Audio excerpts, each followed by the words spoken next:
Hi everyone, this is BL Story of Love. Here we tell forbidden stories. Do not forget to support the channel with a like and a subscription so you do not miss new forbidden BL stories you just cannot stop listening to. Liam always thought the worst thing that could happen to him was losing his job and not having money for the next rent. He was neither naive nor especially brave. He just lived on the lowest possible power setting, trying not to attract attention. In the morning, he drank cheap coffee from a vending machine on the corner. During the day, he ran endless routes around the city with envelopes. In the evening, he fell on a squeaky mattress in a room opposite the railway tracks, where the walls smelled of damp and other people's lives.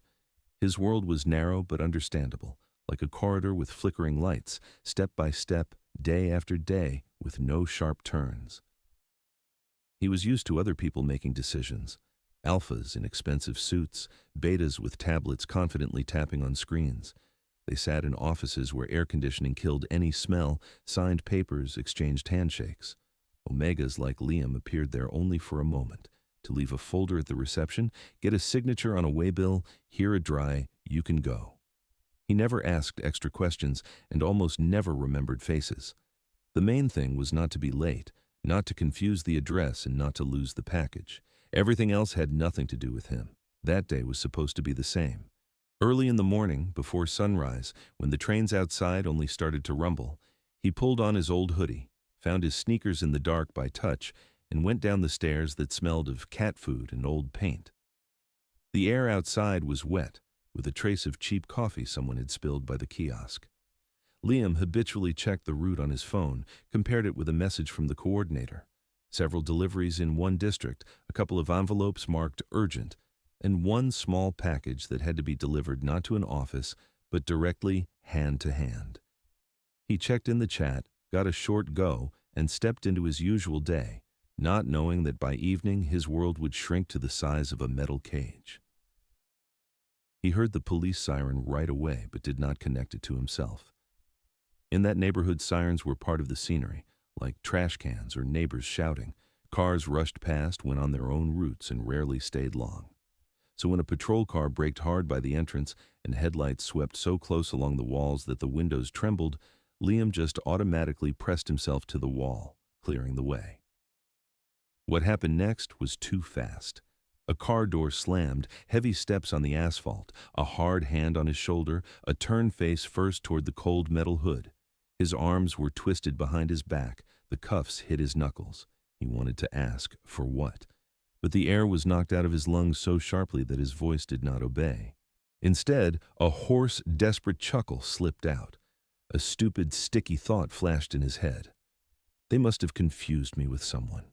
They had not. The familiar envelopes, neatly packed in his backpack according to the route, were lying on the hood in an evidence bag a few minutes later. One officer photographed them on a service tablet. The other dictated into the radio the address, time, and the surname Liam was used to seeing only on name tags in cheap cafes. Now that surname sounded like something foreign, official, final. After that, everything went as in a bad series. Interrogations in a room with dim light where the air was thick with tobacco smoke and old protocols. The questions were always the same, only the wording changed. Liam repeated one thing. He was a courier. He got addresses by message. He carried envelopes without asking what was inside. He did not know who paid whom or who took what from whom. But the investigators, replacing each other, kept building from those envelopes a neat staircase that led to a convenient version for their report. They did not need the real organizer of the scheme, the one sitting in the shadows, moving money through several shell companies. They needed a clear, tangible culprit. A quiet Omega who appeared in all the right places, left signatures in logbooks, and, most importantly, had no one behind him to protect him, was perfect. He had no influential family, no big surname, no lawyer whose hourly rate was more than Liam saw in a year. The appointed lawyer appeared on the third day, when Liam's head was buzzing from questions and his body no longer understood whether it was morning or night. He was a tired man with a worn folder and the eyes of someone who is used to losing in advance. He listened to Liam's story, nodded, wrote something down, sometimes sighed. He said their position was clear, that they would insist on a minor role. that there was a chance of a minimum term. The word innocent almost never appeared in his speech, as if it did not exist at all. Court looked like a carefully rehearsed scene. A large hall, cold air, the smell of lacquer and paper. Liam was put in a cage where metal bars separated him from a world he had seen earlier only on television. On the bench opposite sat those people in suits whom he used to glimpse over reception desks. They came as witnesses, as representatives of companies affected by the actions of a criminal group. Their words formed the right picture. The courier understood that he was taking part in illegal operations, deliberately did not ask questions, and was paid extra for it. The appointed lawyer stood up, talked about a hard childhood, low social status, about how his client had no access to information and only did technical work. His phrases were correct and neat, but there was no fire in them. He did not argue with the structure of the accusation itself, he only asked to soften the blow. The prosecutor, in contrast, spoke easily and confidently, like a man who had stepped on stage of a long-written play. He painted a story of fighting organized crime, turned a chain of envelopes into a stream of dirty money, and Liam into a key link without which the scheme would not have worked. The story came out whole and convenient, and against it, the small figure of the Omega in the cage was just a stroke needed to complete the picture. Liam listened and gradually stopped recognizing himself in that man they were talking about. In their words, he was cunning, calculating, aware of what he was doing. In his reality, everything was about making it to the subway before it closed and not losing another shift because of being late. There was a gap between these two worlds, but no one was going to build a bridge for the voice in the cage. When the judge, without lifting his eyes from the text, started reading the sentence, the words turned into a heavy, sticky hum. Liam caught only separate pieces. Found guilty, sentenced to imprisonment, several years. The numbers cut his ears, but his mind refused to turn them into reality. Several years were not just digits on paper. They were stolen days, months, seasons. Someone had already crossed out of his life with a dry stamp. He tried to say something. I am not. The words hit the bars and got stuck. No one turned their head. The judge was already moving to the next case. The prosecutor was putting papers into his folder. The lawyer wearily packed his notes away. For them, the story was over. For him, it was just beginning. The next days melted into one stream, gathering the few belongings he had, a holding cell where the air was saturated with someone else's sweat and fear, short commands that his body obeyed automatically. Fear had not yet taken a clear shape. It was just a heavy stone under his ribs that would not let him breathe fully. The prison transport turned out to be nothing like the buses from films with soft seats and narrow windows. It was a hollow metal box divided by partitions. It smelled of iron, sweat, old urine, and cheap disinfectant, which could not kill any of those smells. Prisoners were placed on hard benches and strapped in like cargo that must not move during transport. Cuffs rattled at every turn, cutting through the silence. Liam sat with his back pressed to the cold wall, and for the first time let himself think not about papers or court, but about what would be next. Snatches of phrases he had heard in corridors came back to him. General regime, block for the heavy ones, the main thing is do not stick out. Someone nearby whispered about different sections, about unwritten rules, about people you did not want to share a cell with. The name Cade was spoken for the first time right there, in the dim half-dark of the prison truck. Someone was telling the story in a low voice with that special mix of respect and fear that follows people with a reputation. They said this alpha ruined the life of a man who tried to buy his loyalty. They said he used to have an Omega who at the crucial moment chose to cooperate with the system to save himself and left Cade to rot behind bars. Since then, Cade hated Omegas so much that he did not even look at them in the mess hall, just stared through them like they were empty space. You really do not want to end up in his cell, someone muttered. He cannot stand people like you. Liam listened and felt ice spreading inside. He had always thought nothing could be worse than court and the holding cell. He was wrong. Ahead were strange corridors, locked doors, a new world where everything was run by unwritten rules. And somewhere there, in that world, was an alpha named Cade, who people talked about like a walking warning. The truck jerked, turned, someone on the bench lost balance and hit their shoulder. Someone swore, someone laughed nervously. Liam clenched his teeth so he would not bite his tongue. The metal of the cuffs dug into his skin, leaving a faint tingling. One question spun in his head like a broken record. Why? There was still no answer. There was only one dry line in the sentence, and a road to a place you cannot leave with a light sigh and an apology. He did not yet know he would have to share a space with that man, the same Alpha from prison horror stories, a space where daylight barely reached, that each breath, each sigh, each glance in that cell would cost more than all the envelopes he had ever carried through the city, and that his own voice, which they had not allowed him to use in court, would one day become the thing another man's freedom depended on. The prison block met him as if nothing had changed there for many years. The air was thick and heavy, smelling of chlorine, old sweat and iron, with a faint sour trace of wet clothes. Pipes ran along the ceiling, sometimes trembling from invisible shocks.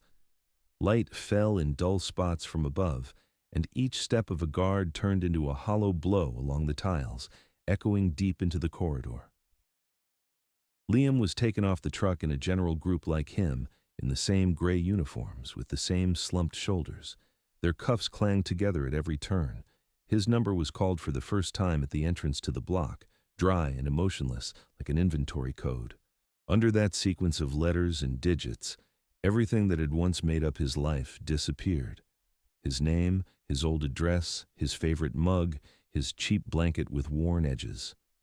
The system did not care who he had been before passing through its door. The corridor seemed endless. On both sides, there were doors with peepholes and small rectangular windows barred from inside. Behind some windows, faces were visible. Someone lazily pressed their forehead to the glass, someone grinned, someone just watched without any expression, like a television left on for background noise. Those looks slid over the newcomers like fingers over a shop window, a quick assessment, a mental fitting, a silent entry into an unofficial catalog.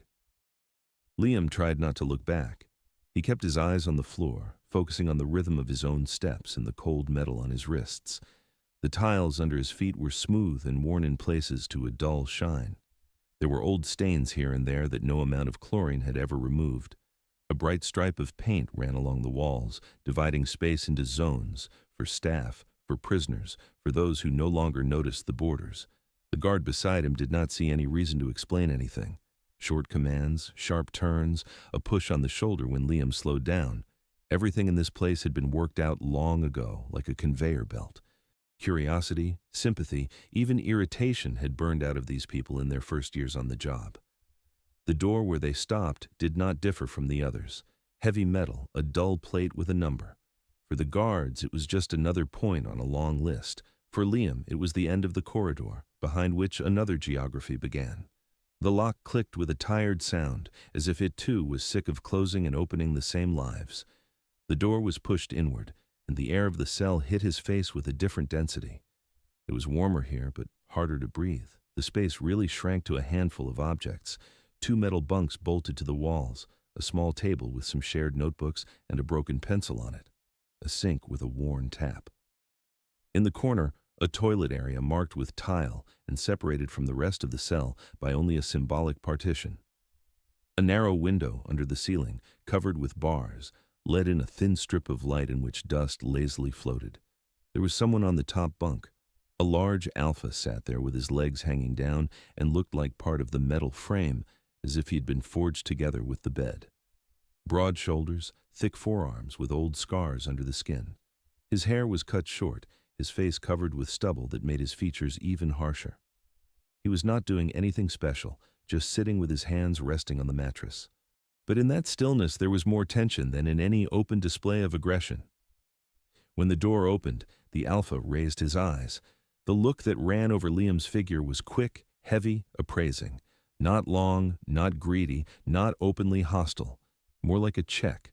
Who is this? What does he bring with him? How dangerous is he? After that, for a split second, something like cold irritation flashed deep in his dark eyes. Omega. No one had to say the word out loud. It still hung in the air. A slight change in the angle of his chin, a harder line of his mouth, a barely audible exhale. Liam felt it with his whole body, even though the Alpha had not spoken. Even the guard, who gave them a quick glance, seemed to catch the tension. He only snorted under his breath, threw a dry, "You live together now," and left, slamming the door with a sound that felt like a final full stop. The metal behind his back cut off the corridor, the noise, the smell of chlorine. Only the cramped world of the cell remained, filled with the breathing of two men and muffled sounds seeping through the walls. A distant television, someone swearing, the scrape of bolts in another block. Liam stood by the door, not knowing what to do with his hands, his eyes, himself. His familiar backpack was gone. He had almost no personal things. In his hands, there was only a small cloth bag with issued basics, a mug, a toothbrush, a colorless towel. They hung in the air like an unnecessary prop someone forgot to cut from the scene. The Alpha on the upper bunk did not hurry to react to his confusion. He leaned back slightly against the wall, as if settling more comfortably to see what would happen next. His whole body spoke of calm, but it was not relaxation. It was readiness to get up, hit, block a strike at any second. His muscles did not tremble, but were not at rest either. When he finally spoke, his voice turned out to be lower than Liam had expected. Low, husky, with that predatory heaviness people have when they are used to controlling the noise around them. "The bottom one is yours. Do not climb up." The words were short and almost neutral, but there was a border inside them, a division. The top was his. The bottom was for the stranger. That simple phrase drew lines more clearly than any explanation. Liam nodded, although he was sure the Alpha was not waiting for an answer or thanks. He carefully approached the lower bunk, put the bag at the edge, ran his palm over the mattress. Thin, hard, with a smell of washing powder that had once tried to cover traces of past bodies. The bed was already made. The pale gray sheets were smooth and straight. Someone had been here before and left. How exactly, he preferred not to think about yet. Every movement felt too loud. The rustle of fabric, the creak of the bunk, the clink of the mug on the metal table. Any sound immediately bounced off the walls and came back, magnifying his sense of being out of place. He tried to move slowly and quietly so he would not disturb the fragile balance that had existed in the cell before he came. He felt the sliding presence of a gaze from above. The Alpha did not follow his every gesture, but did not let him out of sight either. It was like an invisible crosshair, not pressed to his temple but clearly pointed his way. At some point, Liam realized with unease that it would almost be easier if the man had exploded right away, shouted, shoved him, put him in his place. Open aggression would be more familiar, easier to understand. You can build defenses around it, learn how not to get hit. But this contained hatred that did not spill into words, was new. You could not go around it, and you could not argue with it. It just existed. As a fact, the Alpha did not ask what he was in for, did not care where he came from, did not clarify his term. In their world, such questions were almost ritual, but here the ritual was broken. Cade was not interested, or he refused to be. Either way, the Omega remained for him not a person with a story, but a shape in the room. Unneeded, imposed, potentially dangerous. Still, Liam could not help glancing back at him, even if only from the corner of his eye. Every prison had its own legends, and Cade's name had already grown details that no one could check. Some said he came from a criminal clan, others that he had ended up here after betraying his boss, others whispered about bloody fights. Only one part stayed the same, the story about the Omega who had chosen a deal with the authorities at the crucial moment and left him at the bottom. Now, seeing that man in real life, Liam understood why such stories easily took root. There was something in Cade that was hard to picture as a victim. A face cut in sharp lines, a gaze with no panic or confusion. He did not look broken, more like someone driven into a corner but never forced to lower his head, and that made him even more dangerous.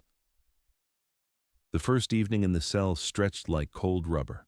Clocks were not needed. Time was measured by other markers, the changing light from the narrow window, meal distribution, rounds, lights out. Behind the thin wall, someone laughed, someone cursed, someone knocked on the door over and over like a drum that made you want to plug your ears. Inside their cell, the sounds were different. A quiet shift of weight on the upper bunk, a rare creak of springs, the splash of water in the sink when one of them washed up. Liam tried to take his place in this micro-world without disturbing it. He waited until the Alpha finished at the sink, and only then went himself. Turned away as much as the space allowed, feeling that heavy look on the back of his neck. Every action, taking off his uniform, hanging his towel, putting his few items on a tiny shelf, turned into a small ritual of making peace with the space. Once, walking past the table, he accidentally brushed one of the notebooks with his fist. The cover slid aside a little, revealing the corner of a page with neat lines. It was not a diary, but more like a list. Dates, surnames, short notes, everything written in a firm, steady hand. The shadow from the upper bunk moved faster than he could pull his hand back. The notebook snapped back into place with a short, hard motion. "Do not touch my stuff," Cade said quietly. No shouting, no threats, but that was enough to send goosebumps running down Liam's back. He muttered a quick apology and retreated to his bed, feeling the blood pounding in his ears. He lay for a long time, staring at the underside of the metal frame above, where crooked shadows from the bars cut across his eyes. Sleep would not come. The phrases he had heard in the truck played over in his head. He hates omegas. He does not stand it when they look at him. Now, new impressions joined them, the contained voice, the dense silence, the careful list in the notebook. Somewhere in the depths of his memory, something else stirred. Cade's name had come up not only in the prison truck. Long ago, still on the outside, Liam had heard it in another context, in a brief conversation by a closed door while he was waiting for a signature on another envelope. A couple of men were discussing some case, and one phrase had stuck in his mind. "If that Alpha talks, we all go down." Back then, he had not had enough imagination to tie it to anything specific. Now, lying on a hard mattress a meter below the man they had been talking about, he suddenly realized he knew more than he should. He clenched his teeth and forced himself to push that thought away. Here and now, that knowledge was not capital, but danger. Any extra detail spoken out loud could become a match thrown into dry powder. Silence was still the safest strategy. From above, there was a soft movement. The mattress creaked. Cade turned to the other side. It seemed to Liam that the man did not sleep at all. His breathing was even and shallow, like someone used to resting with half his mind awake. "Do not come closer than you have to." The phrase sounded in the darkness right before lights out. The voice came from above, but felt as if spoken right into his ear. No name, no appeal. Just a rule thrown like a stone. Liam nodded again, knowing no one could see. He had never planned to approach. In this cell, any extra step could become the last one you were allowed to take without consequences. When the lights went off, the cell sank into almost complete darkness. The narrow window under the ceiling stopped being a source of light and turned into a pale spot. The sounds behind the walls sharpened. In the dark, they seemed closer, like the next cell stood right up against his headboard, like someone's rough laugh came from just above his pillow. Liam lay counting imaginary breaths. Around the fifth dozen, he realized he was listening not to the general hum, but to one specific breathing. Steady, calm, heavy. The Alpha on the upper bunk was a living reminder of how little depended on him here, and at the same time, the only person on whom too much now depended. He did not yet know that his memory, the words he had accidentally overheard, and his ability to notice details would become the key that could unlock the door for both of them.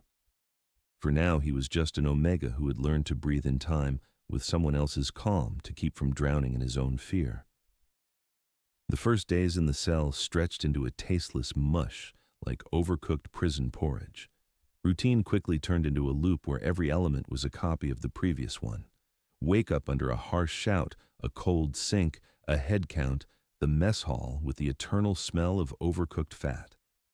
A short walk under a low gray sky smelling of concrete and tobacco, then work or pointless sitting in the common room.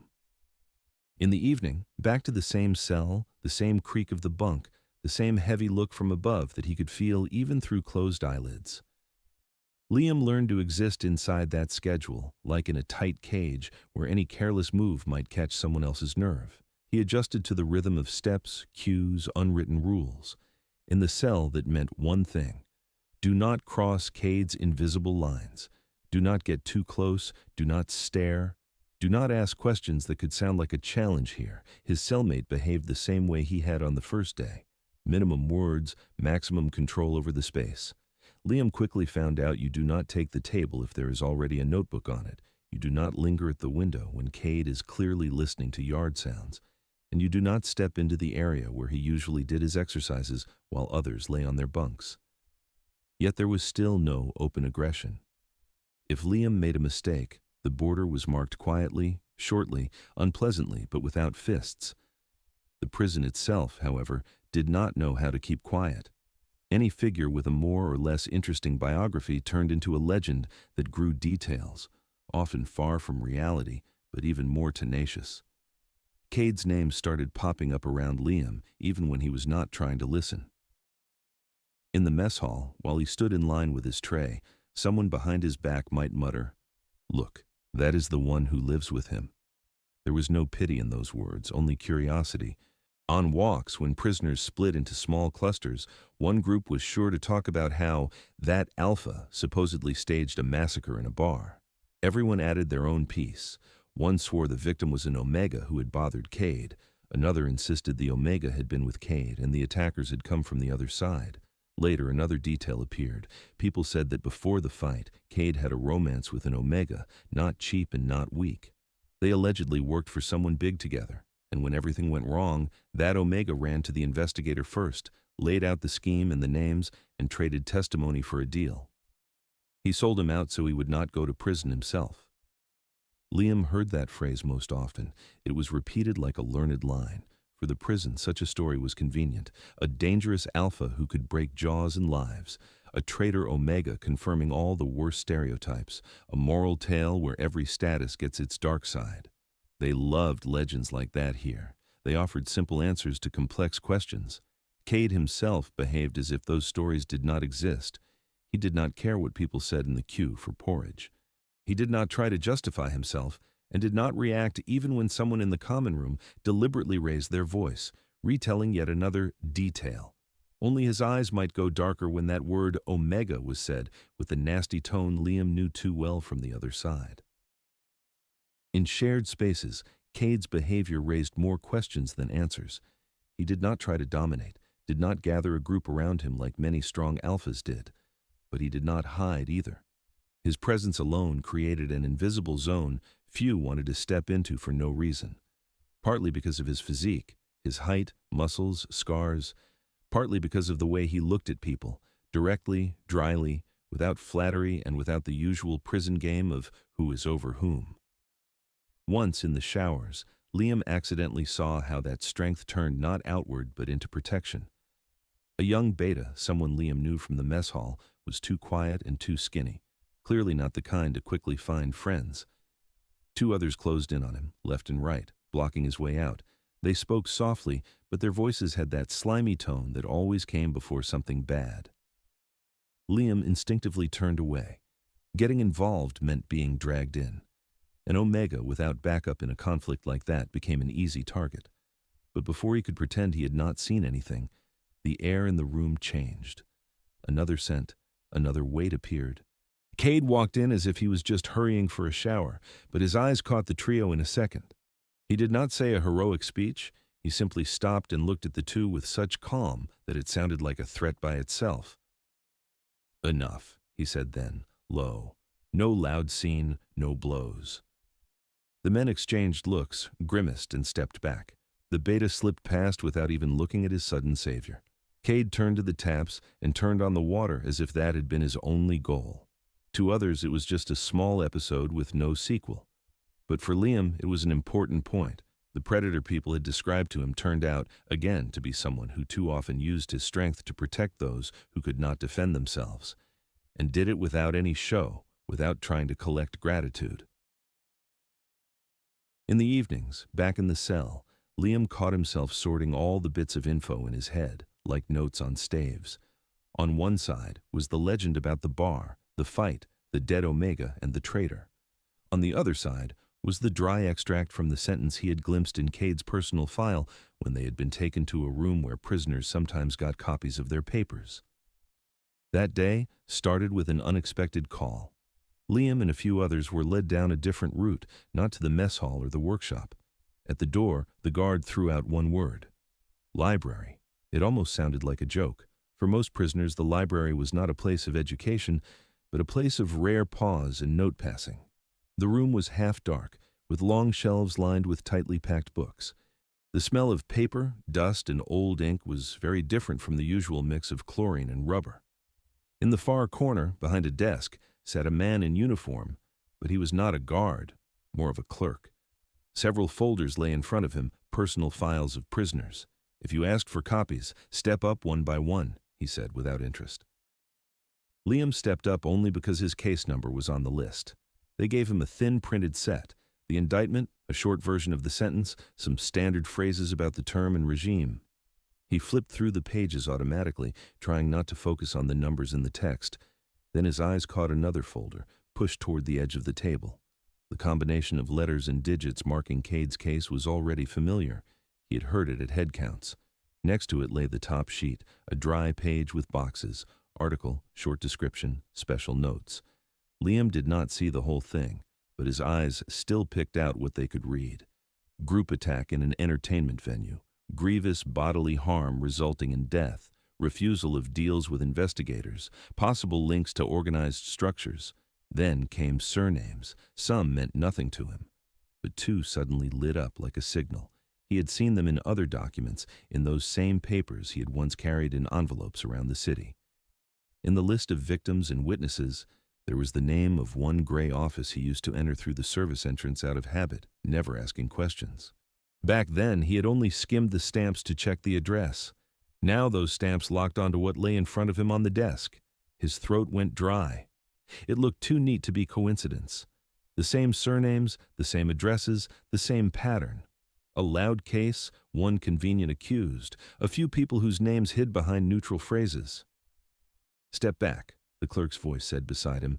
Liam jerked his hand back, not realizing he had leaned closer to a file that was not his. Papers shifted, closing off the text. He grabbed his own file and moved away, feeling sweat on the back of his neck. The clerk did not care what he had seen. The guard cared even less.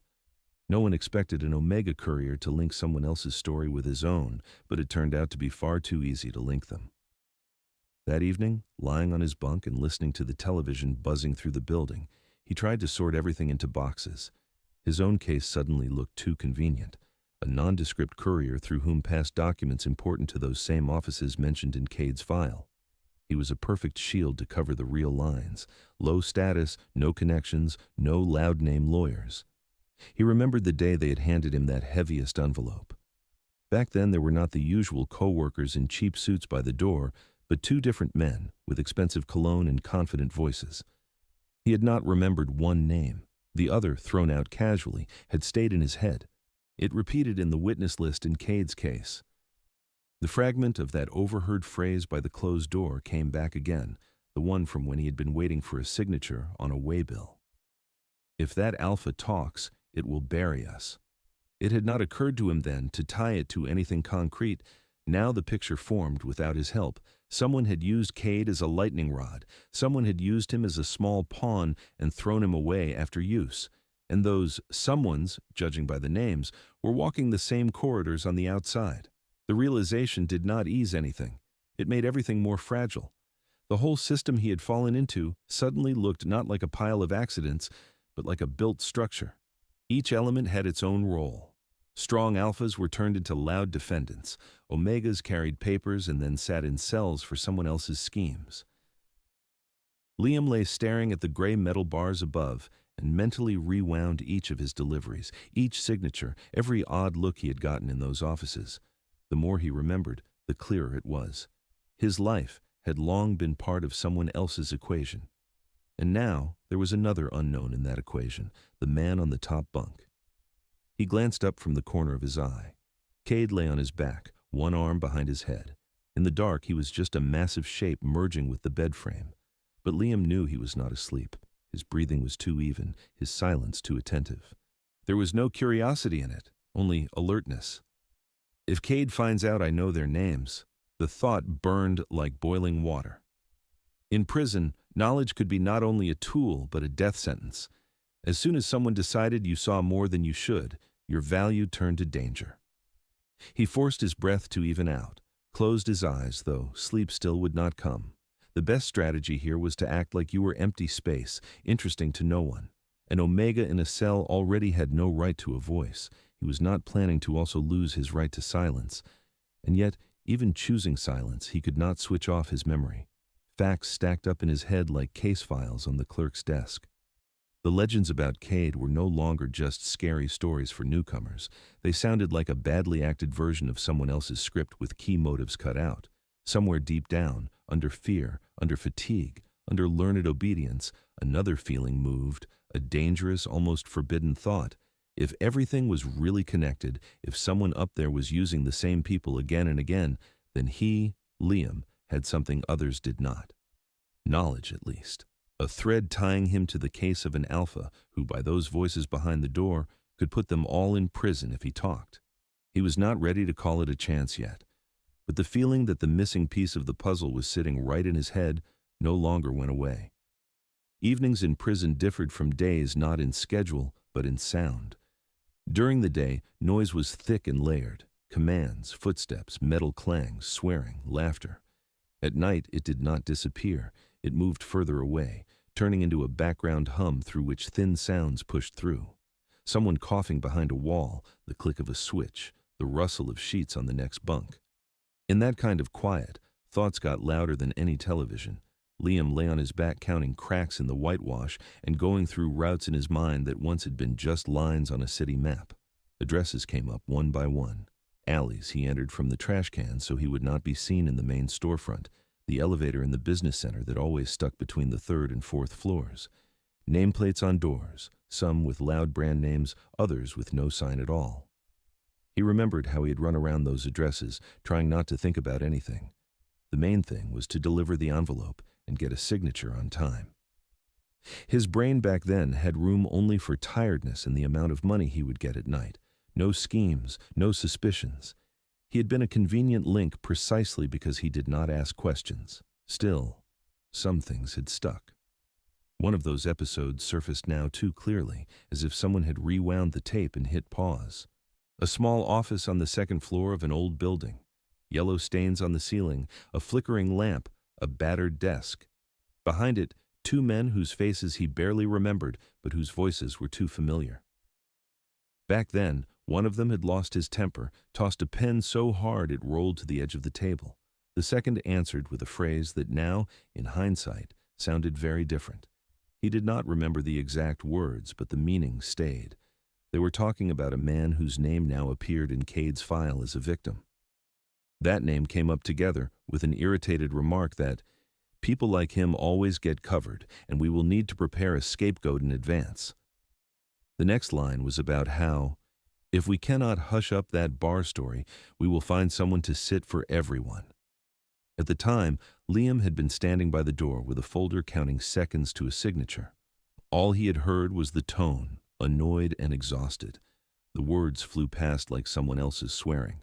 He had heard too much of that all his life. He had not tied it to bars or to someone's future death. He had just thought the bosses were dissatisfied again with something. Now, under the gray ceiling, he replayed the scene and saw how open it really was. The name that now was listed as a victim. The emphasis on scapegoat. The cold confidence in the voice when they talked about someone who will have to sit. In that someone, two faces appeared now. An alpha, convenient to present as an aggressor, and an omega courier whose documents had passed through. Both had no support, both had low chances of defending themselves, and both fit perfectly into the category of expendable material. The longer he turned that episode over, the more sick he felt at his own blindness. All his life he had used the fact no one noticed the omega in the corridor. No one wondered what he heard, what he remembered. That invisibility had felt like protection. Now it turned out it was exactly what allowed people upstairs to speak so openly. They truly believed no fragment of their conversation would ever reach those at the bottom. They were wrong, he thought, and for the first time in a long while that thought had a metallic taste. He started stacking everything in order, the names he had seen in Cade's file, the surnames on the envelopes he had delivered, the clients' voices he had heard through half-open doors. Sometimes his memory brought up not only words but intonations, laughs, the tired arrogance of people used to taking more than they were owed. The more carefully he listened to the past, the clearer one simple fact became. The real organizers and beneficiaries were missing from both his case and Cade's. They stayed in a zone investigators did not rush to look at. Their surnames appeared either as witnesses or hid behind paper names of companies you could shut down and reopen under a different logo whenever needed. The discovery did not bring lightness, it made everything feel deliberate. He could no longer tell himself a story about bad luck or wrong place, wrong time. It all looked as if someone had spread a net in advance for both him and Cade, deciding where the blow and the attention would land. That was disgusting. He wanted to burn those envelopes in hindsight, to pull every signature back. But in prison time only went one way, and any fire was quickly put out by concrete and regulations. The next wave was the thought of what he now carried inside. It was not just gossip. He had heard real names, had seen real addresses, knew the voices of men who used the words scapegoat as easily as if they were talking about a chair they could toss after a renovation. Put together, it could become a small but real crack in someone's structure. On the other hand, that crack ran straight through his own life. To make it work, he would have to step out of the role of quiet, invisible Omega. Admit out loud he had heard what he was not supposed to. Point at people who were sure no one connected their chatter to consequences. Climb into games he had always been kept away from, not to protect him, but for convenience. The idea of sharing this with someone from outside looked both tempting and lethal. He could imagine Cade's lawyers getting new details, some not yet fully rotten investigator being intrigued by the repeated names. But it was far easier to imagine something else. The rumor of a too observant Omega filtering back to those same corridors where men with expensive watches and cheap jokes walked. They had already put me in once. What is it to them to make it even easier, he thought dryly. And still, if you cut fear away, one simple truth remained. The only person whose freedom might really depend on those scraps was lying on the top bunk, convinced his cellmate was just an unpleasant status and an extra smell. They had been linked by someone else's decision. Strangers had once decided one of them would be put in front of a judge as a killer and the other would be written down as a minor participant in a scheme. Now Liam had to decide what to do with the fact that those decisions traced straight through his own head. He imagined the conversation. First, he would have to admit he knew more than he should, then explain how. That meant revealing his courier work, naming the companies and addresses he had gone to, admitting he had heard the victim's surname long before the man officially became a victim, and most importantly, repeat those scapegoat words that now fit both Cade and himself too well. And after that, what? In a perfect book version, Cade would understand what kind of chance he was being given. He would ask for every detail, pass it to his lawyer's next visit. There would be motions, checks, new interrogations. Somewhere at the top, someone would feel nervous, realizing that a thread they thought cut off had quietly pulled tight again. But Liam's life had never followed a book script. The realistic version looked much less noble. An alpha who hated Omegas for betrayal in his past was more likely to see a threat than an ally, especially if he heard Liam had worked for the same people mentioned in his file. At best, he would decide his cellmate was part of the same machine that had sold him out. At worst, that the Omega knew too much and might accidentally attract even uglier trouble. Who are you to crawl into my story? Liam could almost hear that line. Even if it was never spoken, the meaning would be the same.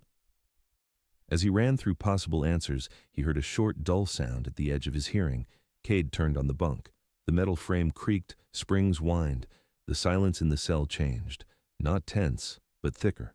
For Liam, it was a reminder that any decision he made would not happen in a vacuum, but in the presence of a specific man who trusted no one. He replayed that shower scene again, where Cade had driven off the two men pinning a young beta to the wall. There had been no trace of heroic posing in his voice, only a dry, tired enough, as if behind every such moment there was a chain of old inherited mistakes he was not willing to repeat. He hates Omegas for a reason, Liam thought. Someone already sold him out in exactly the way they were planning to sell me. That odd kinship of fate made everything more complicated. He felt two impulses collide inside him. One was learned caution: do not stick out, do not interfere, do not cross paths with the strong. The other was a quiet but stubborn voice, asking whether he was now repeating the behavior of that very Omega who once saved his own skin by handing someone else over. The difference was that Liam had nothing to save. His term was already given. He did not expect a miracle early release. At best, he could hope not to make things worse. Yet, fear of those who were able to pull strings behind bars felt more real than any hope for a hypothetical review of cases. He turned on his side, pressed his forehead into the hard pillow, and tried to drown his thoughts in steady breathing. The decision had not yet crystallized into a clear yes or no. It spun somewhere under his ribs like a glass bead, important and sharp, but not yet fixed. One thing he knew for sure. He would not be able to ignore the names that had surfaced. Even if he chose silence, it would no longer be unconscious. It would be a deliberate choice, and the responsibility for it would be his alone, not another unlucky accident. That thought was especially heavy. In a world where the Omega had always been the one dragged from cage to cage without being asked, there suddenly appeared a place where someone else's sentence might depend on him. And in the nighttime quiet of the prison block, that fact sounded louder than any guard steps in the corridor. The day started like any other. The same wake-up command, the same head count under dim light, the same sluggish line in the mess hall where porridge smelled more like iron than the spoon did. Liam moved through it on autopilot, trying to dissolve into the crowd. In the block, he already knew where not to linger, which tables not to sit at, which looks not to meet. The showers were the worst. Their schedule ignored status. Only group numbers mattered. People were driven inside in batches, and in the cramped room, the damp air quickly filled with sweat, nerves, and aggression. Omegas here became targets even more easily. Some alphas and betas thought they had the right to make up for their own helplessness before the guards at the expense of someone weaker. This time, Liam put it off as long as he could, but there was no choice. The guard's command was flat, without threat, and the stream of bodies rushed into the showers like water through a crack in a dam. Inside it was noisy and slippery. Steam, the smell of cheap soap, the slap of water on tile. Some were too loud, winding themselves and others up. Some tried to stare at the wall and pretend they saw nothing. Liam took the shower at the edge, hoping it would keep him less noticeable. His back pressed against the cold tile, water ran down his shoulders, washing away prison dust and daytime exhaustion. For a few seconds he managed to switch off, slipping back into his narrow world where only the noise of water and his own breathing existed. He wrote off the first shove as an accident. Someone's elbow, a clumsy pass. He instinctively moved aside to give space, but ran into a hard barrier. A hand clamped around his wrist, pinning him to the wall. A voice sounded close to his ear, all fake cheerfulness. "So, Omega, are we going to have some fun?" Liam flinched. The words were familiar. From the set he had heard on the outside too, but here, under the echo of tiles and water, they sounded different, as a promise, not a joke. He tried to pull his hand back, but the grip only tightened. There was another push on his shoulder, flattening him against the wall. Another laugh came from nearby. Two betas he had noticed in the mess hall, always together, moving like a small pack without an alpha. Their status did not stop them acting like they owned everything. Here, in the cramped shower room, they had a stage and an audience reluctant to interfere. Scenes like this were almost normal in prison. Some threw quick glances and then looked away. Some raised their own voices, talking louder to drown out someone else's phrases. Guards preferred to appear only when things went too far and threatened to become a report. Until then, the unwritten rule was, sort it out yourselves. Liam felt his skin burning under the fingers on his wrist. The tiles under his feet were too slippery. He could lose balance any second. Water kept pouring, turning everything into a muddy roar. Panic rose in his chest, bitterly familiar. He had been in too many situations where there was no one to help. Just, do not fall, he thought. The worst thing would be ending up on the floor under strangers' boots and hands. His body tightened, his head instinctively sinking into his shoulders. Then the space changed. It was not a cinematic lunge with shouting and blood. It began with silence. The general noise of the shower room seemed to drop, cut off. Liam did not understand why at first, then it hit him. People around had gone quiet, conversations cut off, water somehow sounded softer. The hand on his wrist suddenly froze, as if its owner had run into something unexpected. He felt another presence. Between him and his attackers there was suddenly someone else, not a shadow, a wall, an alpha. Cade. No one said his name, but it hung in the air anyway.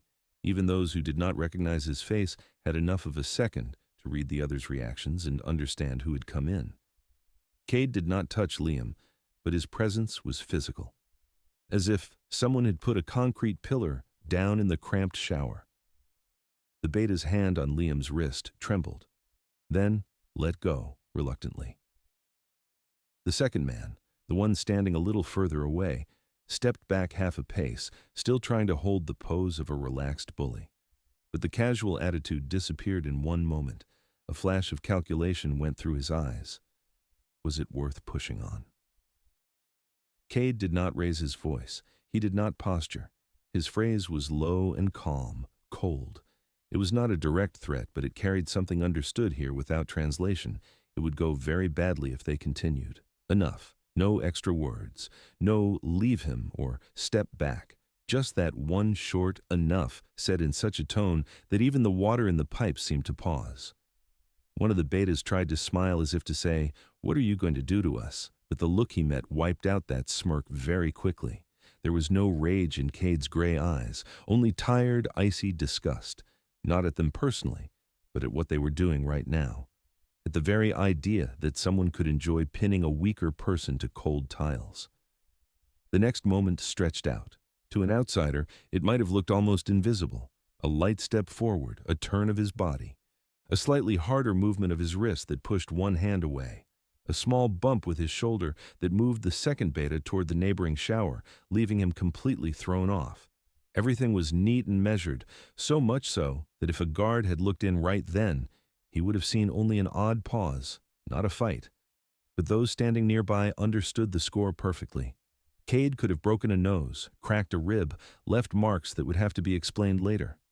He did not. He simply showed he could. And that was enough. The betas exchanged glances. One muttered something like, "Relax, we were just kidding," turning away. The other reached for a tap, pretending he had always been standing right there.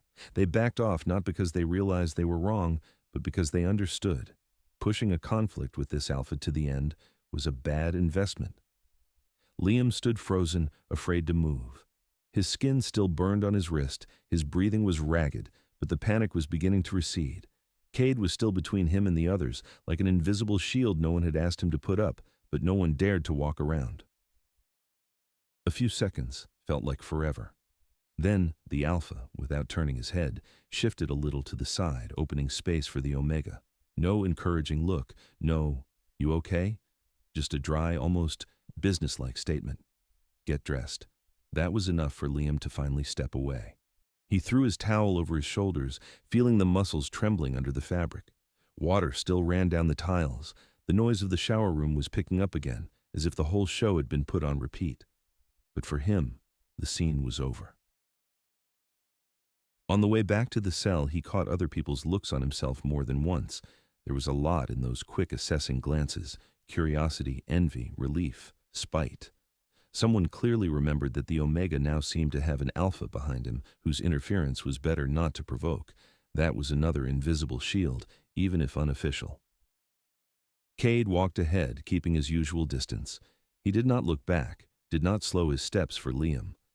There was not a gram of heroism in his gait.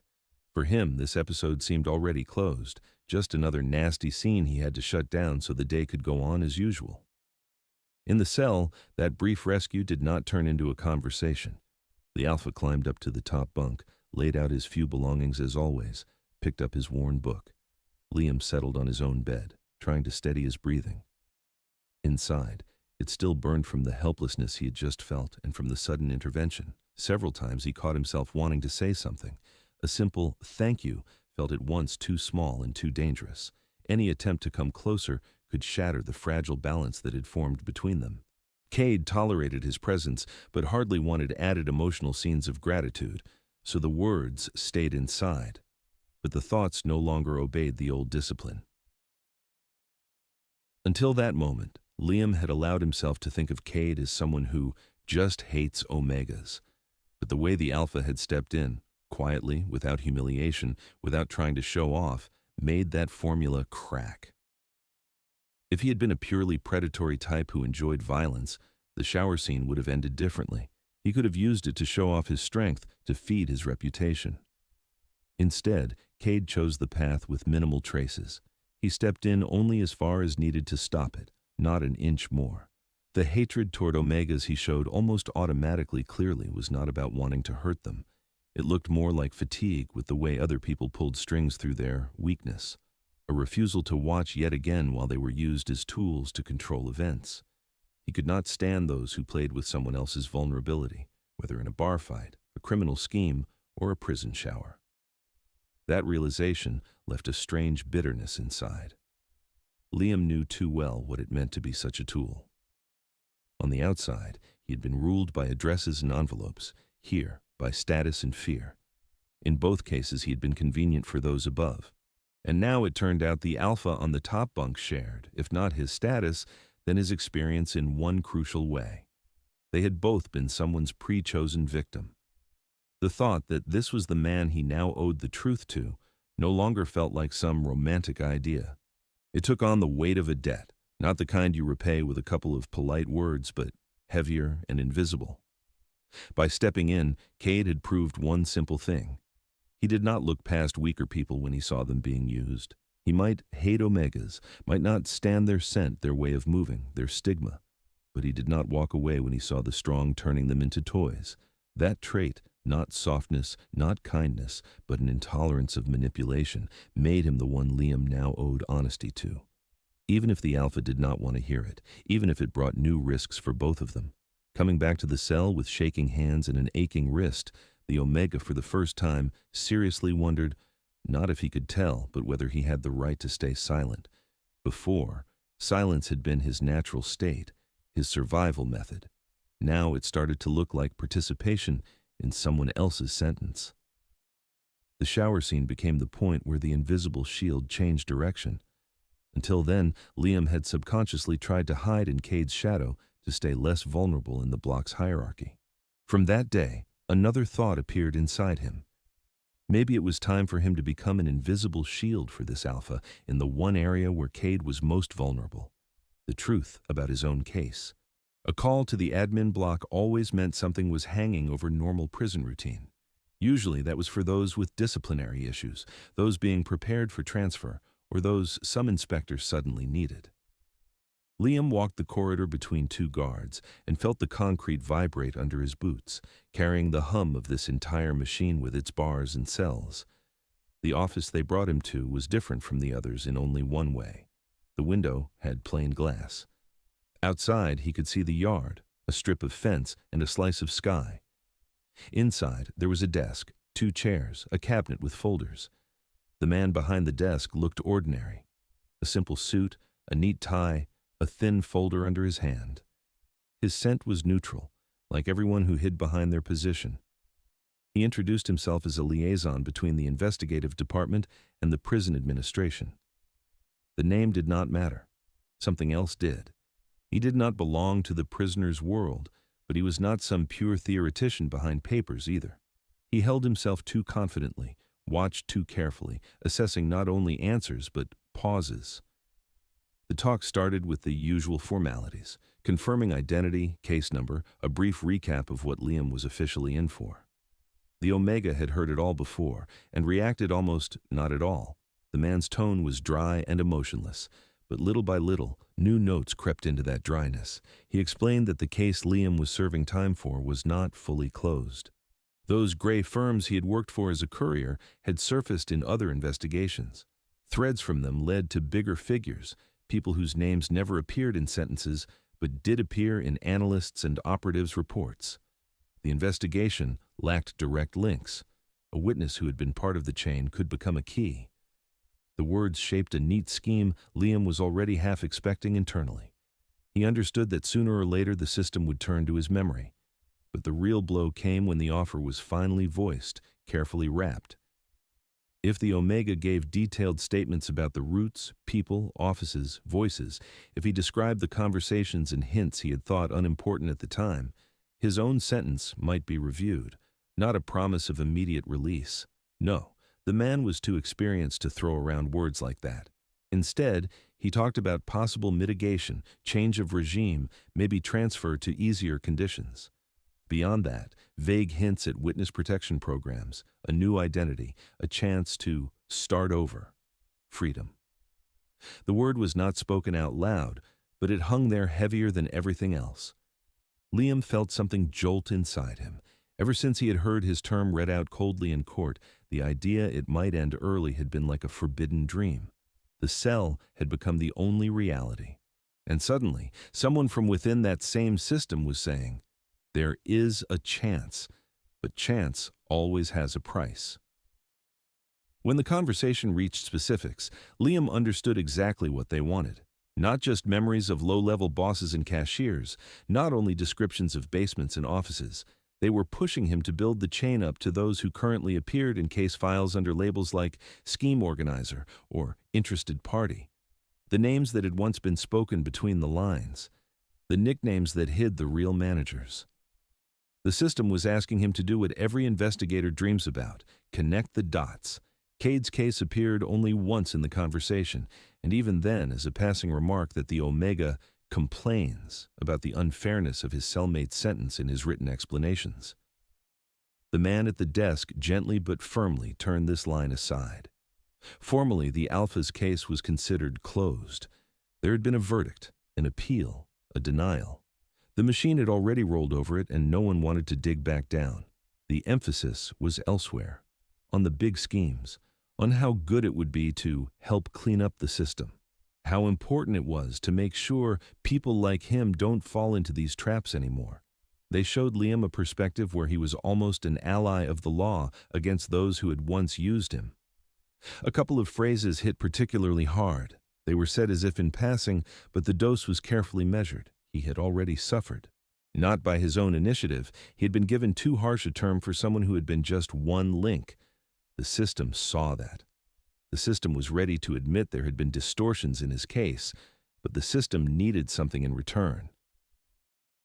Return meant only one thing: become a tool again. Betrayal. That word flashed in his mind as sharply as freedom had moments before. Not because they were asking him to turn on his own. Those people had never been his circle. Those who paid him to run envelopes had treated him no better than furniture. They were not his. Defending them was not his duty, but there was now another dimension. The information he held was not only useful for the investigators, it was directly tied to Cade's case, and the man at the desk was doing everything to keep that dimension off stage. He carefully erased any attempt Liam made to steer the talk toward the bar, the night of the fight, the words about a ready scapegoat. The line was clear. The system was willing to pay for the big fish. The fates of smaller players, like one particular alpha, were statistical noise. It did not take much imagination to picture the end, Liam would testify. The reports would fill with big names. Numbers would look good. Someone at the top would get a tick for expanding the evidence base. Liam might be moved to another prison, have his term cut, get some new papers, and Cade would be forgotten. What Liam could say might prove the Alpha had not started that fight, that he had been drawn into something staged, that the other Omega's testimony had been part of a deal. But for the system, admitting mistakes in a finished case was admitting weakness. It was far easier to earn points on new files and leave the old one as it was. They gave Liam time to think. The man stressed no answer was needed right now. No one would rush him. He suggested Liam imagine taking a breath beyond the fence, think what it would be like to walk out on conditional release with the mark cooperated with the investigation. They walked him back along the same corridors, but the world already looked different. The cells that had been just parts of the scenery now felt like eyes. The guards' looks like potential reports on his attitude. Even brief crossings with other prisoners felt like tests. Who would notice he had been called upstairs? Who would start asking? Who would carry tales? The air in the cell was thick. Cade was on his bunk, back to the wall, reading the same book he had held in the morning. He looked up for a second when Liam came back in, noted his return and lowered his eyes again. No questions, no interest.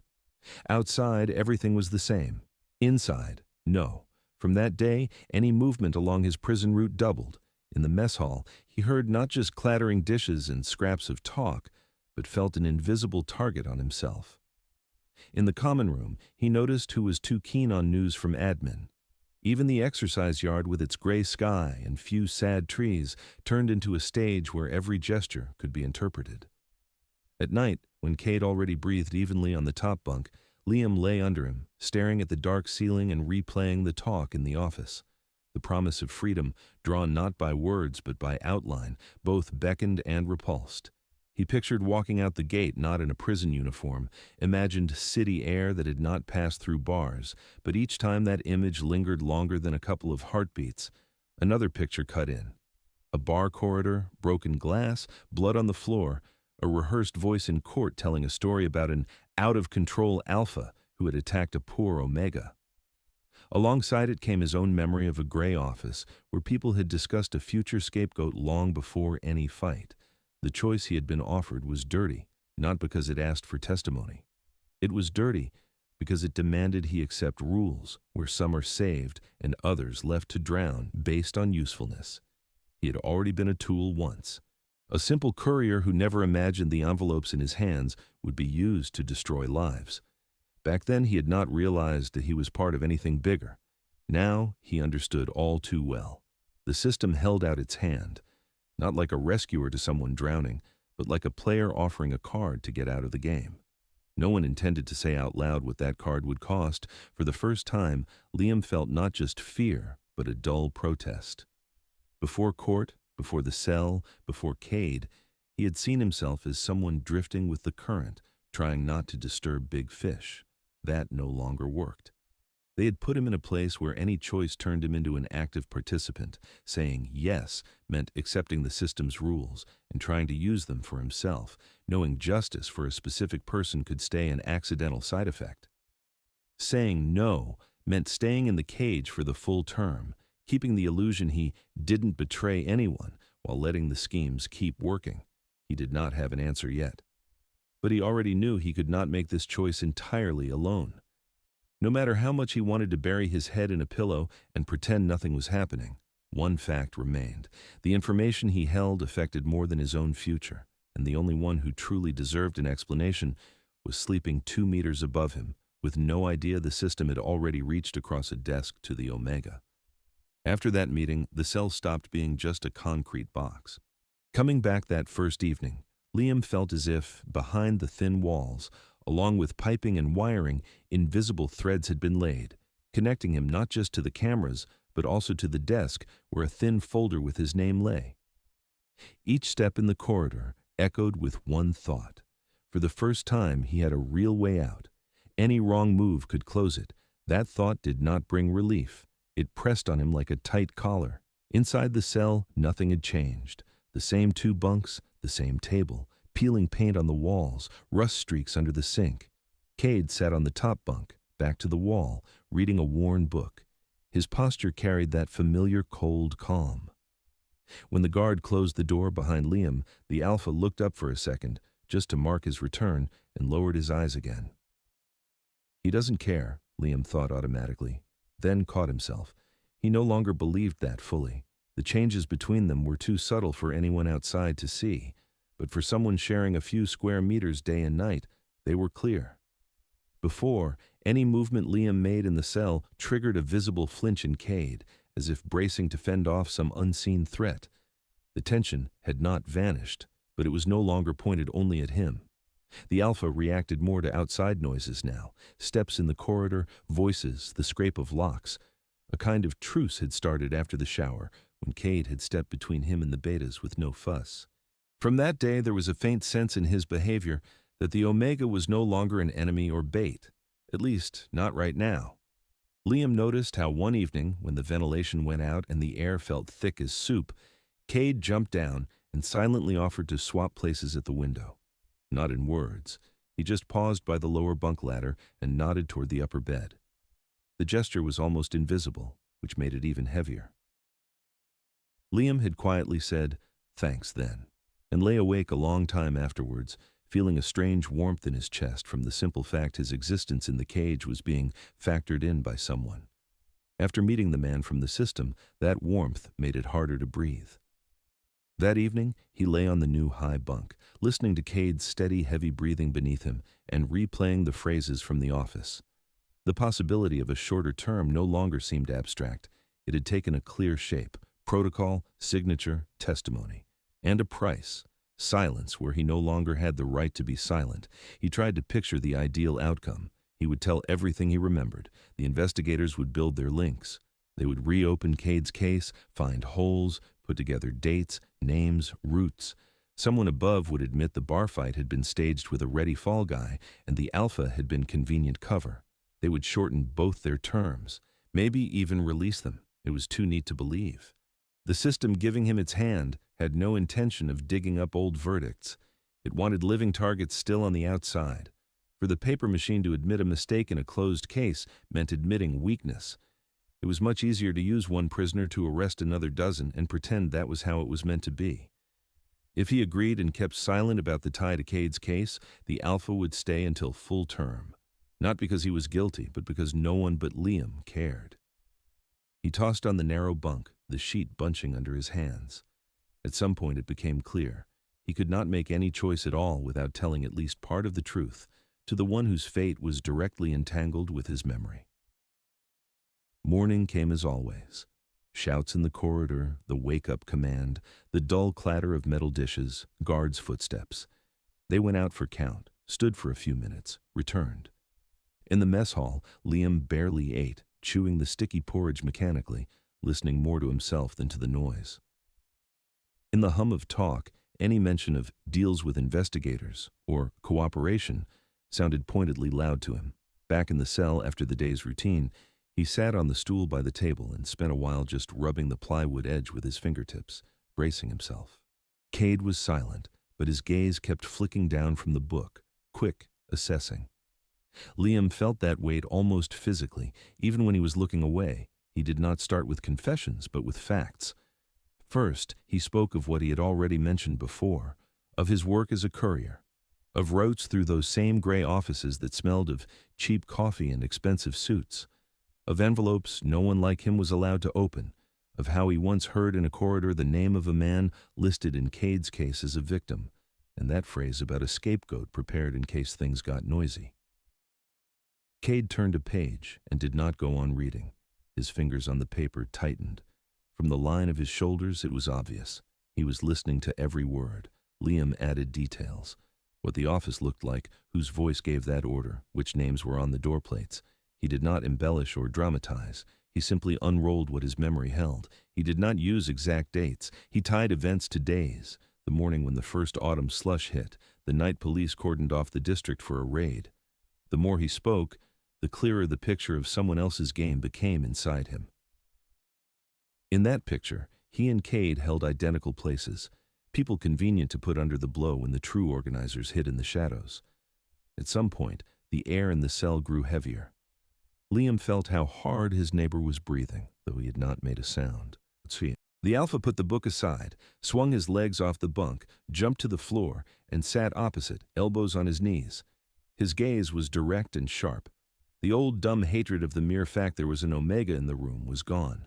Something else showed there now: recognition. Liam briefly mentioned the office meeting, the system man, the offer to think about it. He did not dwell on the details. That was enough. Cade exhaled, short and almost mocking. His reaction made sense. The alpha knew very well how such offers worked. In his world, freedom was never handed out for free. They rushed it, Liam thought dryly when he saw that flash of old distrust in Cade's eyes, only this time it was directed upwards, at those who made the rules, not at him. Then came a pause. Long and heavy, broken only by footsteps beyond the wall and the distant noise of the common TV. Inside that silence, the main thing happened between them: an unspoken test of boundaries. If Liam had still been only a weak link to him, Cade would never have heard all this. If he still saw him only as a threat, he would either have cut off the talk or used it as a reason to push him farther away. He did neither. He stayed sitting opposite. That itself was a decision. The hatred of Omega's Cade had once showed like a reflex, now had cracks. In its place, a different attitude began to show, cautious, mistrusting, but personal. Liam was no longer the symbol of a whole status. He was a person whose memory and choices now directly touched Cade's fate. For Liam, that was scarier than indifference. In a tight cell where every breath of the other sounds like it is drawn right by your ear, any change in emotional background is felt almost physically. Liam began to notice how often he listened not to the block's noise, but to how his neighbor's breathing changed when guards called their numbers in the corridor, how the tension in the air shifted when Cade came back from the common room a bit later than usual, how something inside him tightened when the door opened off schedule. He caught himself thinking more about what would happen if the system pulled him into the deal and ignored the Alpha's case than about his own term. And those thoughts were no longer just about justice. There was more.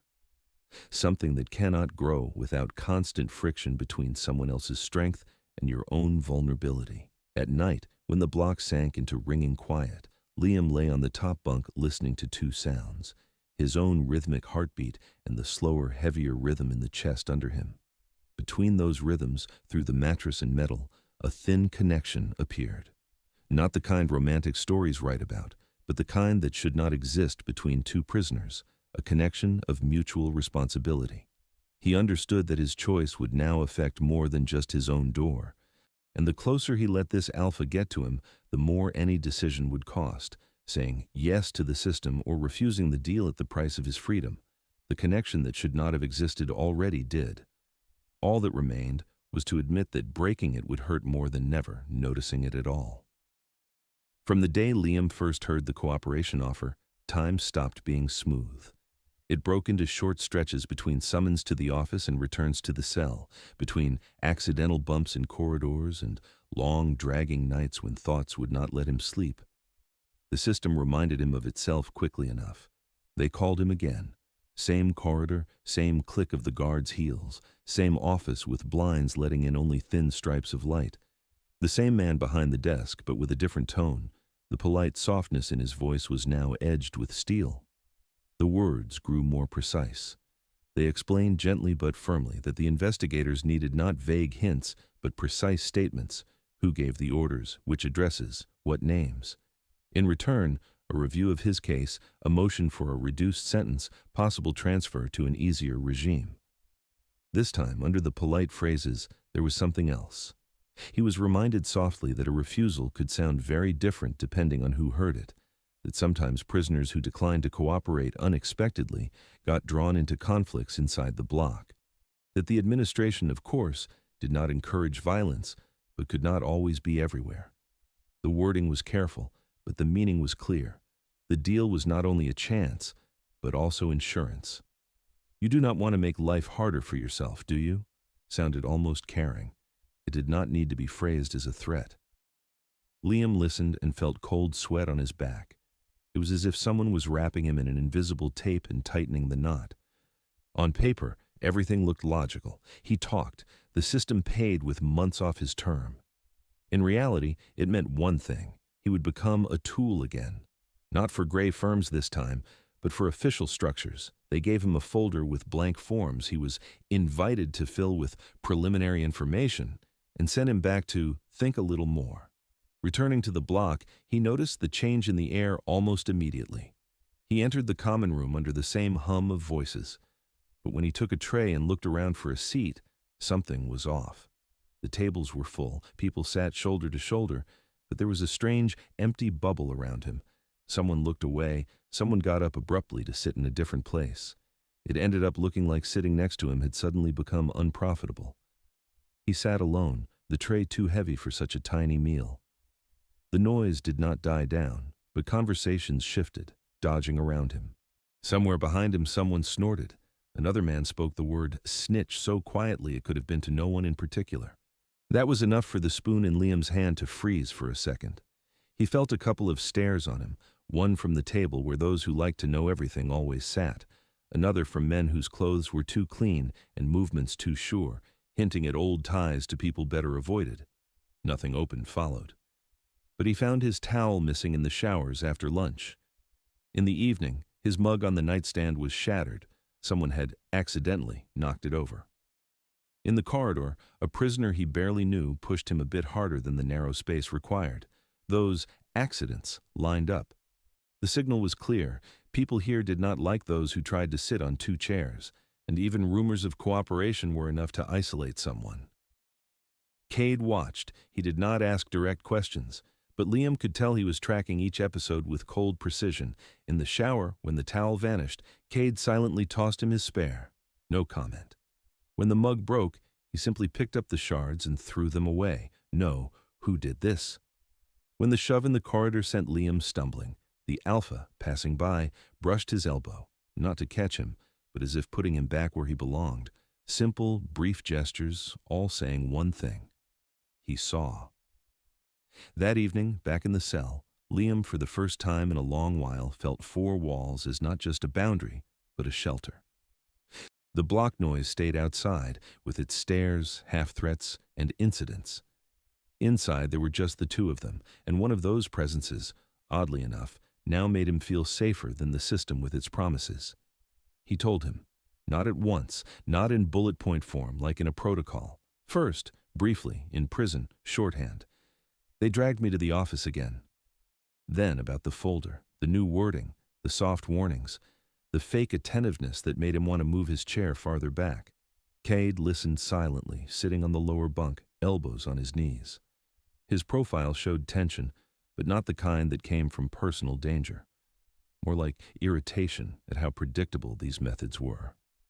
His eyes narrowed when Liam mentioned the blank sheets meant for preliminary statements. The Alpha knew too well that any emptiness in such forms was later filled by those to whom it was profitable. Outside, pressure grew each day.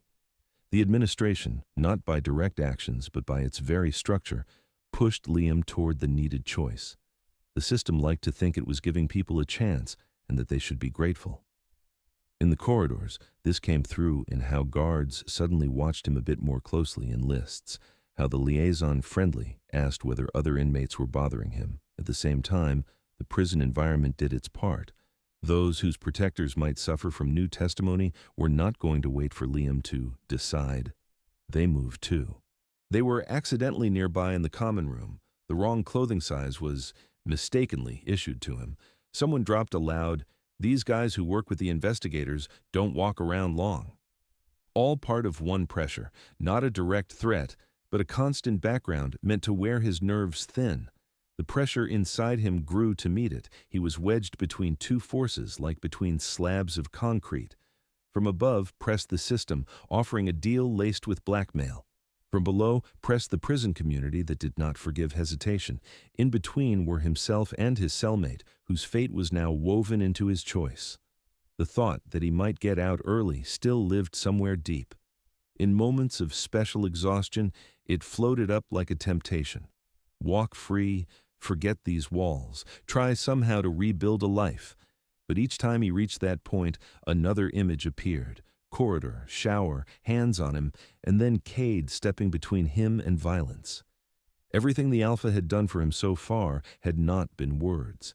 It had been concrete actions. Accepting freedom while turning a blind eye to his case would mean admitting someone else's justice was not worth his comfort. Liam remembered too well how he himself had been used that way to accept that. Cade was trapped as well. He had never asked for help. He had not offered any bargains. He had never said, "You owe me," even after it became clear the Omega's words might be his only chance. But inside, that knowledge had already started breaking his old structure of the world. Before Liam, his hatred of Omegas had been a protection, a convenient box to shove his hurt into.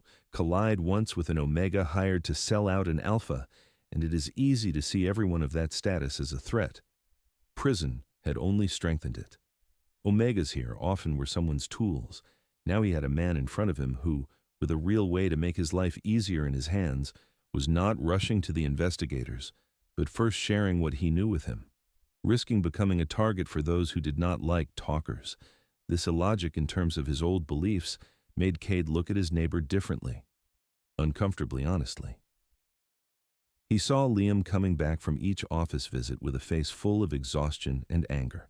noticed how the Omega seemed to physically shrink when people in the mess hall left a space around him, saw how carefully he now planned his route through common rooms, avoiding accidental collisions, but not running, not hiding. At some point, the Alpha caught himself feeling anger, not at the Omega, but for him. At the system that used his weakness the same way another Omega's weakness had once been used against him. At those who had invented this trick, offer help to one prisoner to shut another's mouth. At himself, for so long refusing to see anything in Omegas but instruments of ruin. The pressure from outside and inside met at one point. Liam almost did not sleep anymore. At night, when the corridor light went out and the block fell into sticky half-dark, he lay staring at the ceiling, running two scenarios through his head, signing or refusing. In one, he saw an open door and felt the gaze of the man left behind that door on his back. In the other, he heard the administration saying, "We will not give you such a chance again," then saw extra attention to his movements and the inevitable question from the system, "And who did you do it for?" There was no middle ground. Cade lived through those nights in his own way. Outwardly, he stayed the same, quiet, controlled, eyes that never lingered on anyone more than a second. Inside, his old walls were cracking. He could see this choice forced on Liam was not some haggling for favor. It was an attempt to turn him into a lever, either against those still free or against the man sharing his cell. The hardest thing for the Alpha was accepting that his own chance at justice now depended on someone whose status he had once despised. In one of those nights, when the cell felt even smaller and air heavier than concrete, both of them understood the same truth in their own ways. They could no longer pretend this was about personal dislikes. The system, the prison, old mistakes, they all pressed from outside. But the strongest pressure was forming inside, where two people who should never have had anything in common were now bound by the same feeling. Responsibility. The decision did not fall on him like lightning. It seeped in slowly, like water through a crack. For several days, Liam lived with every prison sound turning into an argument either for or against. At night, the cell felt alive. Not a room, not a box, a tight, harshly breathing organism. Somewhere far away, heavy doors slammed and answered with dull echo, like someone else's hearts beating out of rhythm. In a neighboring block, someone snapped, shouting. There came a short curse, then a guard's order and the thud of a baton on bars. The lamp under the ceiling buzzed monotonously, with small stumbles when it seemed about to die, and then pulled itself together again. Liam lay on the hard mattress and replayed simple, almost banal images that now felt luxurious. A morning street with dirty snow and puddles, a cheap paper cup of coffee burning his fingers, a bus shaking at corners. The ability to choose which side of the street to walk on instead of marching in line under orders. Freedom, as he imagined it, was not a pretty story. It was a chance simply to live, even poorly and heavily, without the metallic taste of bars in his mouth. And each time he allowed himself that picture for longer than a few heartbeats, another line cut in, straight and cold. The one along which Cade's life would move if he chose only himself. The same cell, the same walls, the same routine, the same years. The only difference, the person who could shift that from dead point had chosen to trade someone else's chance for his own.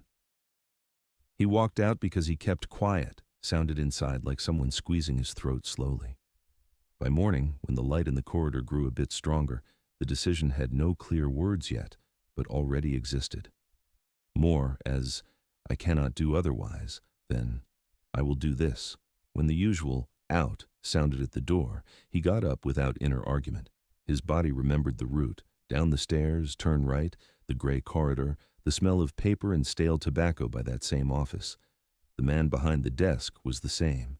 Folders, neat stacks. A face with the expression of tired competence, the tone Liam already knew, a mix of performative concern and hidden urgency. The talk started by the book. "Have you thought? You understand what chance this is?" Liam listened and realized at some point that he was no longer afraid of those phrases. He feared something else, that he would swallow them as they were. So when after another pause, the next, "We are ready to review your sentence if," came, he cut it off with a short phrase, not loud, but solid, with no pleading in it. He spoke slowly, pushing the words through that same crack in the concrete. He said, "Yes," first. He had no illusions. Without that, the talk ended. He was willing to testify, to name the gray offices, describe the routes, confirm the links between the small firms and those behind them. Then he set a condition that clearly had not been in his opposite's script: Cade's case. He did not call him my cellmate, did not speak of any personal connection. He stuck to facts, to the overlaps in dates, to the names appearing both in his papers and in the bar fight file, to the conversation in which, long before the fight, someone had discussed a scapegoat which did not fit the version of a spontaneous conflict. He demanded that his testimony go not only into the general file on the financial scheme, but also into the Alpha's case file, that lawyers get access to the protocols, that the investigators record the link between the episodes instead of sweeping the extra under the nearest rug. For a second, the man's calm facade slipped. His face tightened, his gaze hardened. The unplanned twist was messing up a neat plan. Get what they wanted from the Omega and use it as they pleased. They tried a different approach. Gently hinted that different people's cases might not intersect, that the system itself would decide what belonged where, that he should not complicate things by tying one to the other. They drew a line. Here is your chance. The rest is not your concern. For the first time in the whole talk, Liam felt a strange, almost clean stubbornness. He was already inside. His term had already been set. He already knew what the bottom looked like when someone else had pushed you down there. That, oddly, made him harder to move. He did not raise his voice, did not make a scene. He simply repeated that this was the only way he would talk. Either together or not at all sounded dry, but that dryness was his strength. There was no hysteria you could brush off, only clarity. A heavy pause hung in the room. Even the lamp seemed to take an extra breath. The man leaned back, fingers linked, looking not at Liam, but just above him, as at a piece in a complex scheme that now had to be rewired. They did not give an answer at once. No one said yes that day, but he saw what mattered. No one said no either. "We will take your wishes into account," in official language, meant they would now have to move not along a straight line, but through a new knot. Then came the hardest part. Testimony is a dry word that hides work with your own memory like an operation without anesthesia. They sat Liam at a table with a typist and a running recorder, asked him to start from the beginning, not with emotions, but with specifics. He recalled delivery routes, house numbers, unremarkable firm signs that looked like hundreds of others, faces of people whose names he had never asked. He had just needed to know who took the envelope and where to put their signature. Old episodes surfaced one by one. A gray corridor in an office center smelling of cheap air freshener, a room where three men argued over who would be easiest to set up if they started digging. His own tiredness, because of which he had listened then, not to words but to tone. Now, remembering, he had to do the opposite, separate words from noise. Each time a familiar name or address came up, the typist looked up to clarify. When exactly? Who was there? Are you sure? He had to drag up details he would gladly have left buried, including that talk where the future victim's name appeared in the context of a planned fight, where someone easily said, "We will find a suitable alpha to go down instead of us." Talking about Cade was the hardest part, not because he did not want to help him. That desire anchored him. It was hard because he had to avoid judgments and stick to what he had actually seen and heard. That on the day of the fight, he had been given a packet of documents for that district. That in one office he had known for a long time, the staff had suddenly changed, and the secretary who had used to smile at everyone was white-knuckled that day. How, after his own arrest, he had heard Cade's name, and, much later, already sharing a cell with him, put the puzzle pieces together and seen there were too many coincidences for a random story. Each word, each address, each recalled tone turned into bricks in a wall he was now helping build, but no longer against himself. By the end, he was wrung out so badly that even thinking about food made him sick. His head buzzed as if it had been run in circles for hours. On the way back, his steps were less firm. His eyes clung to the walls to steady himself. He walked into the cell slowly, almost on autopilot. The door slammed behind him with the usual metal clang, but it hit his bare nerves this time. Cade was where he usually sat, on the lower bunk, back to the wall. The light was dim, but Liam saw how the Alpha raised his head just a little, checking every detail. Pale skin, trembling fingers, the way Liam held onto the nightstand as if checking it was solid. There were no questions. No, well? No, did you agree? No, what did you say? They were already at that level of understanding where extra words only got in the way. Cade just shifted over, opening more space by his side, and tossed a short, casual sit down that meant far more than it sounded. Liam sat on the edge of his bunk and felt the air leave his chest, the air he had not even noticed he was holding. Inside, it felt like they had taken off another layer of skin, the one that had protected him from touching the past. Without it, everything was sharper. Every sound, every glance, every brush of cloth. They sat in silence for a long time. It was not distancing silence, more like a heavy swelling pause between two halves of one story. Cade did not know the details, but he understood the main thing. The Omega had not taken the easy option, give the system what it wanted and step aside.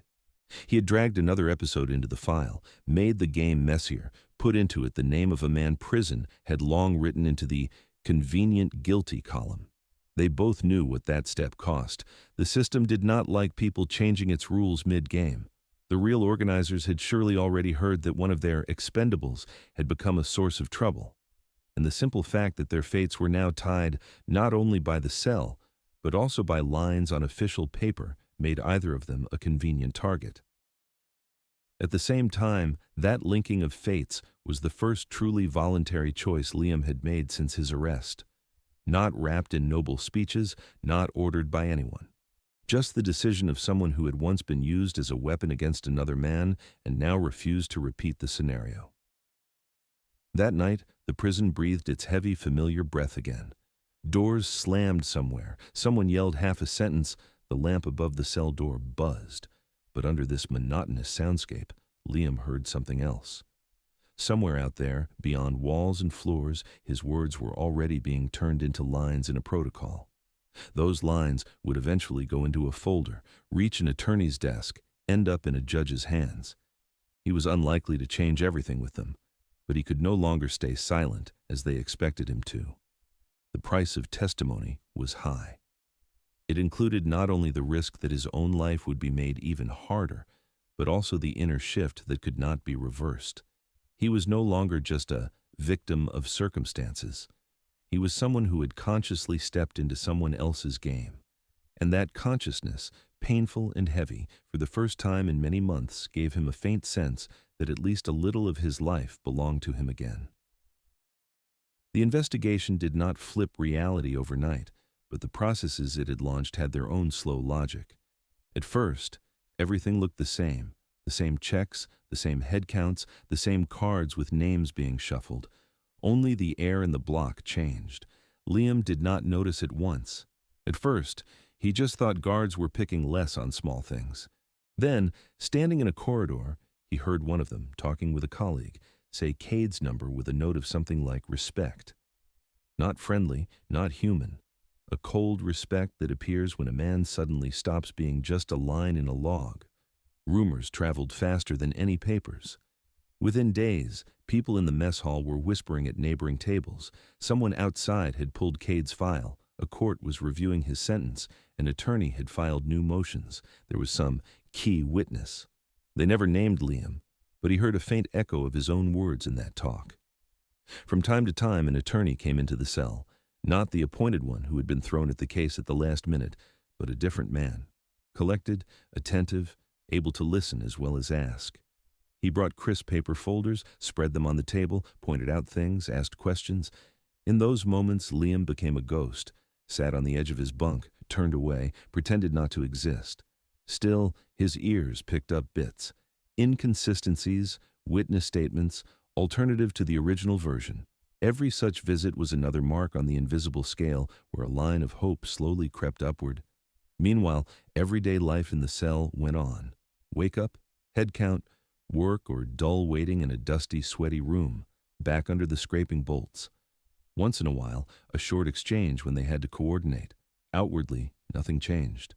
But Liam felt something shifting inside Cade. The Alpha still did not like useless talk, but his silence was different. There was a tension in it now. Sometimes, when Liam came back from another meeting with some official, wrung out and empty, Cade would toss him a short, "still alive," and that was enough to kindle a surprising warmth inside. Another time he would wordlessly push a mug of tea closer to him, as if evening things out after a day spent hauling other people's filth to the surface. Time in a closed space stretched and sped up at once. Liam stopped counting days by the calendar. He counted by the beats of boots in the corridor, by how often the attorney came, by how guards' voices changed. A couple of times he caught their looks, careful, appraising. He understood. Above them, people already knew whose words had started this new spin. The morning that changed everything began like any other. The metallic clank of a baton on the bars, a short, barked order. The echo of voices in the corridor. Cell doors opened one after another, spilling people into the same gray corridor, identical from end to end. Liam had already gotten up from his bunk, automatically smoothing the thin blanket, when he heard a different rhythm of footsteps outside the door. Not the steady noise of a mass rollout, but heavier, more focused steps of a small escort. The lock clicked, the door slid aside, and instead of the standard for roll call, a specific surname was spoken. It cracked through the air like a shot, even though the voice that said it was calm and businesslike. Cade. Then the guard called his number and added the phrase, "summoned by administration to process documents." Those words hung in the air like a caption no one had yet had time to read to the end. Cade got up from his bunk without any sharp movements. Liam saw his profile, the tight line of his jaw, the slightly clenched fingers on the mattress rolled up into its usual compact cylinder. The Alpha gathered his few belongings quickly. An old patched t-shirt, a few neatly folded sheets of paper, the pencil he stubbornly kept even though he almost never got to use it. His movements were a strange mix of calm and distrust, like a man who had more than once watched hope get wrapped in a nice phrase and then dropped in the trash can in the next office. He did not allow himself to rejoice ahead of time. He did not ask what exactly was being processed. He simply did what was required, stood up, packed, walked to the door. Liam felt something go cold inside him. He understood perfectly where everything had been heading these past weeks. Logic said this was exactly what the endpoint should look like. Carefully built testimony, a case review, a path to freedom for someone who never should have been here. But abstract fairness rarely takes into account how it feels physically when the person you've been sharing space with actually moves toward the exit. Their eyes met for only a second. Cade turned his head after taking a couple of steps toward the threshold. The familiar, icy detachment was gone from his gaze. There was no showy gratitude either, the kind they like in movies. There was only one thing there, recognition of a fact. There was no longer just a set of bars between them. Between them there was also a protocol, signatures, and a choice the Omega had made when he could have chosen an easier way out. Liam barely parted his lips when he quietly, with his eyes alone, said what sat in his throat like a lump. "Go." He did not say it out loud, but there was no need. In a cramped cell, words had long ago learned to do without sound. Cade gave a barely visible nod, not like someone promising to come back, but like a man accepting someone else's involvement without any embellishment. Then he stepped through the doorway. When the heavy door closed behind him, the metal sound was the same as always. Same pitch, same duration, the same rattle of hinges. But for Liam, it sounded different. As if, with one blow, someone had cut off half the sounds he'd grown used to. The cell had not objectively gotten bigger, but the space inside suddenly expanded, turning into a rectangle with far too much empty air in it. The day dragged by in a thick, viscous time. The routine did not change. Out to work, back, head count. Only the lower bunk stayed neatly made, the other man's things were gone. And that neatness hurt his eyes. One of the inmates glanced at Liam on the way to the mess hall and muttered something like, "Lucky you, now you're alone." Liam just shrugged. Solitude in a closed space rarely makes things easier. In the evening, something happened in the block that didn't happen often. Everyone fell quiet at once when a dry bit of news crackled over the internal radio. The announcer's voice was indifferent, tired, but the meaning was clear. The court had reviewed the case of one of the prisoners, found the previous conclusions of the investigation unfounded in part of the episodes, taken new witness testimony into account, and established the presence of planted figures. A decision had been made to release the convicted person early. The surname came last, without emphasis, as if it were just another line in a report. For most in the block, it became a brief topic of gossip. Someone whistled respectfully, someone snorted with envy. Someone remarked cynically that guys like him always land on their feet anyway. Life went on, making noise just as before. For Liam, it was confirmation that the door that had opened that morning really had led not to another interrogation, but to freedom. Everything he'd said, all the filth he'd had to drag up from his memory, had been taken to the finish line. The system, reluctantly, had admitted that story had more than one level, and the real puppeteers had been keeping their hands carefully hidden. At night, the cell filled with its usual sounds, other men snoring, distant shouts, the clatter of steps on metal stairs. Liam lay on his bunk, feeling a strange split state. On the one hand, the lightness that comes when a heavy matter has been carried through to a logical end, and the person who'd been used the same way, he had no longer sat here for someone else's sins. On the other hand, the emptiness of now being alone with the walls and his own conscience. He did not know if he would ever see Cade again. In prison legends, people who vanished from cells usually turned into abstract lucky ones. In reality, each man who left took with him a small piece of the strange, ugly, but still real bond they'd had. But one thing he knew for sure. If that morning, when the door opened, he had heard not his neighbor's name but his own number, at the cost of staying silent about someone else being framed, he would not have been able to live at peace afterward, not in this cell, not in any other, however spacious. Freedom bought with silence where a truthful voice could have been raised would have been just another prison for him, only without bars. Now, lying in the dark, he felt for the first time in a long while that even though his own term was still being counted in the same cold numbers, inside he had made a step that could not be taken back and was not shameful to breathe with. One door had opened not only for Cade, it had cracked open inside him too, toward a place where he stopped being expendable and became a person capable of choosing more than just himself. Prison had always known how to pull its fabric tight over any hole. Any change, even the harshest, was soon covered with a layer of routine, schedules, and repeating sounds.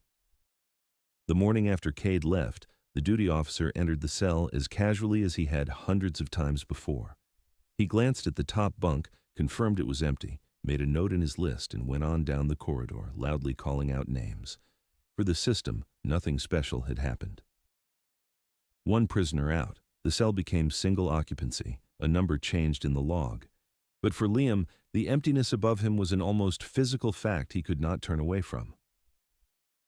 He woke earlier than usual and lay for a long time, staring at the metal underside of the upper bed.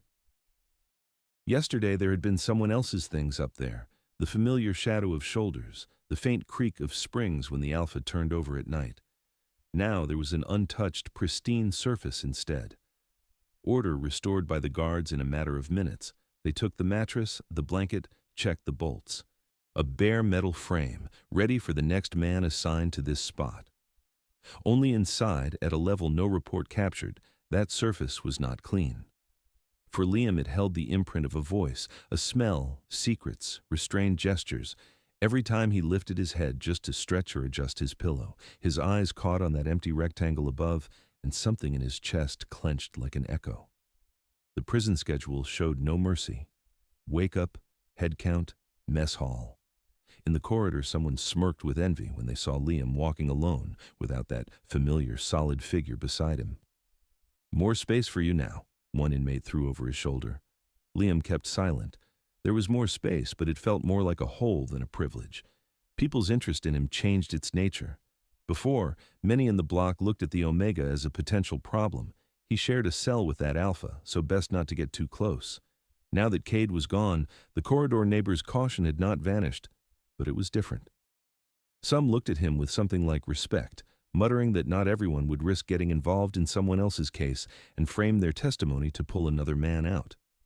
For people long used to everyone for himself, that move seemed almost incomprehensible.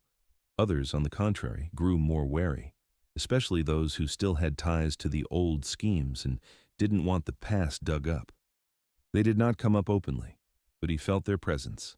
In the mess hall, there was sometimes an empty spot next to Liam, as if an invisible field had formed around him, not out of respect, out of calculation. People did not want to be seen too close to someone who had already talked to the system. A couple of times in the corridor, they tried to latch onto him under the guise of friendliness. A lanky beta with a smile that never reached his eyes sat down next to him in the common room and started in generalities. Prison life, unfair sentences, how all of us got screwed over.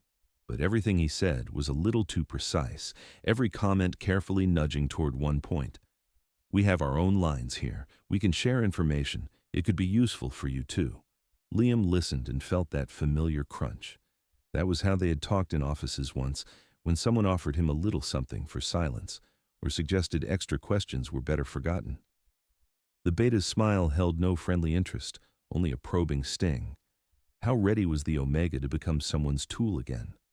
He cut the conversation off politely. To an outside observer, it looked like simple tiredness, reluctance to chat. To the man probing him, it was a refusal of the role being offered. After that, a strange emptiness formed around Liam. Not dangerous, but wary. As if the prison, this giant organism, had found a new weak and strong point in its structure and had not yet decided how to use it. The only constant was the empty bunk. At night, when the block quieted and the sounds boiled down to the bare minimum, a rare cough, the duty officer's steps, a far-off ring of metal, the upper bed turned into a dark patch overhead. Liam caught himself listening to the silence where someone else's steady sleep had once been. He remembered how, in the first weeks, he had feared those short, heavy pauses when Cade shifted and the springs creaked. Back then, every creak felt like a threat. Now its absence cut his hearing as sharply as a real scream. Real footsteps and breaths had been replaced by memories. How the Alpha had stepped between him and the two betas in the shower as matter-of-factly as if he was performing maintenance. How he had silently pushed a mug of tea toward him when the Omega came back from another interrogation burnt out. How he had sat opposite him that night when Liam first spoke of the overlaps in their cases, his breathing turning heavier at the points where the puzzle in his head came together into something ugly. Those pictures refused to go away. They sank under the surface and then broke through sharply and painfully when his eyes accidentally snagged on the metal crossbar above. The pressure from outside did not stop either. The investigation into his former employers was picking up speed. One day a new person came to Liam, not the original liaison who had called him to the office, but another man, with a drier way of speaking and irritation hiding behind politeness. He clarified details, returned to episodes the Omega had already relived. He asked whether Liam had changed his mind about adding or, on the contrary, removing something. Liam understood. This was a way of checking whether he had started to backpedal, whether he wanted to recall his words and play the reverse game. But there was nowhere to backpedal to.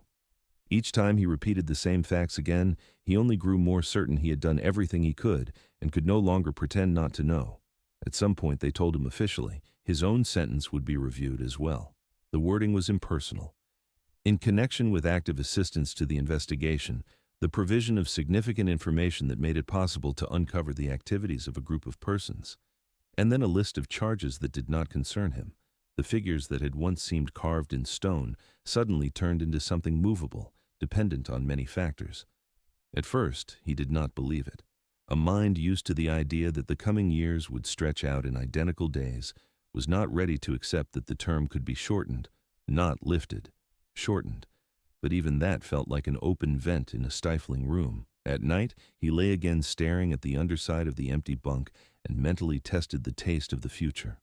He imagined himself on the street, not in a movie freedom where the prisoner walks out into perfect lighting and is embraced by happy people he had never had.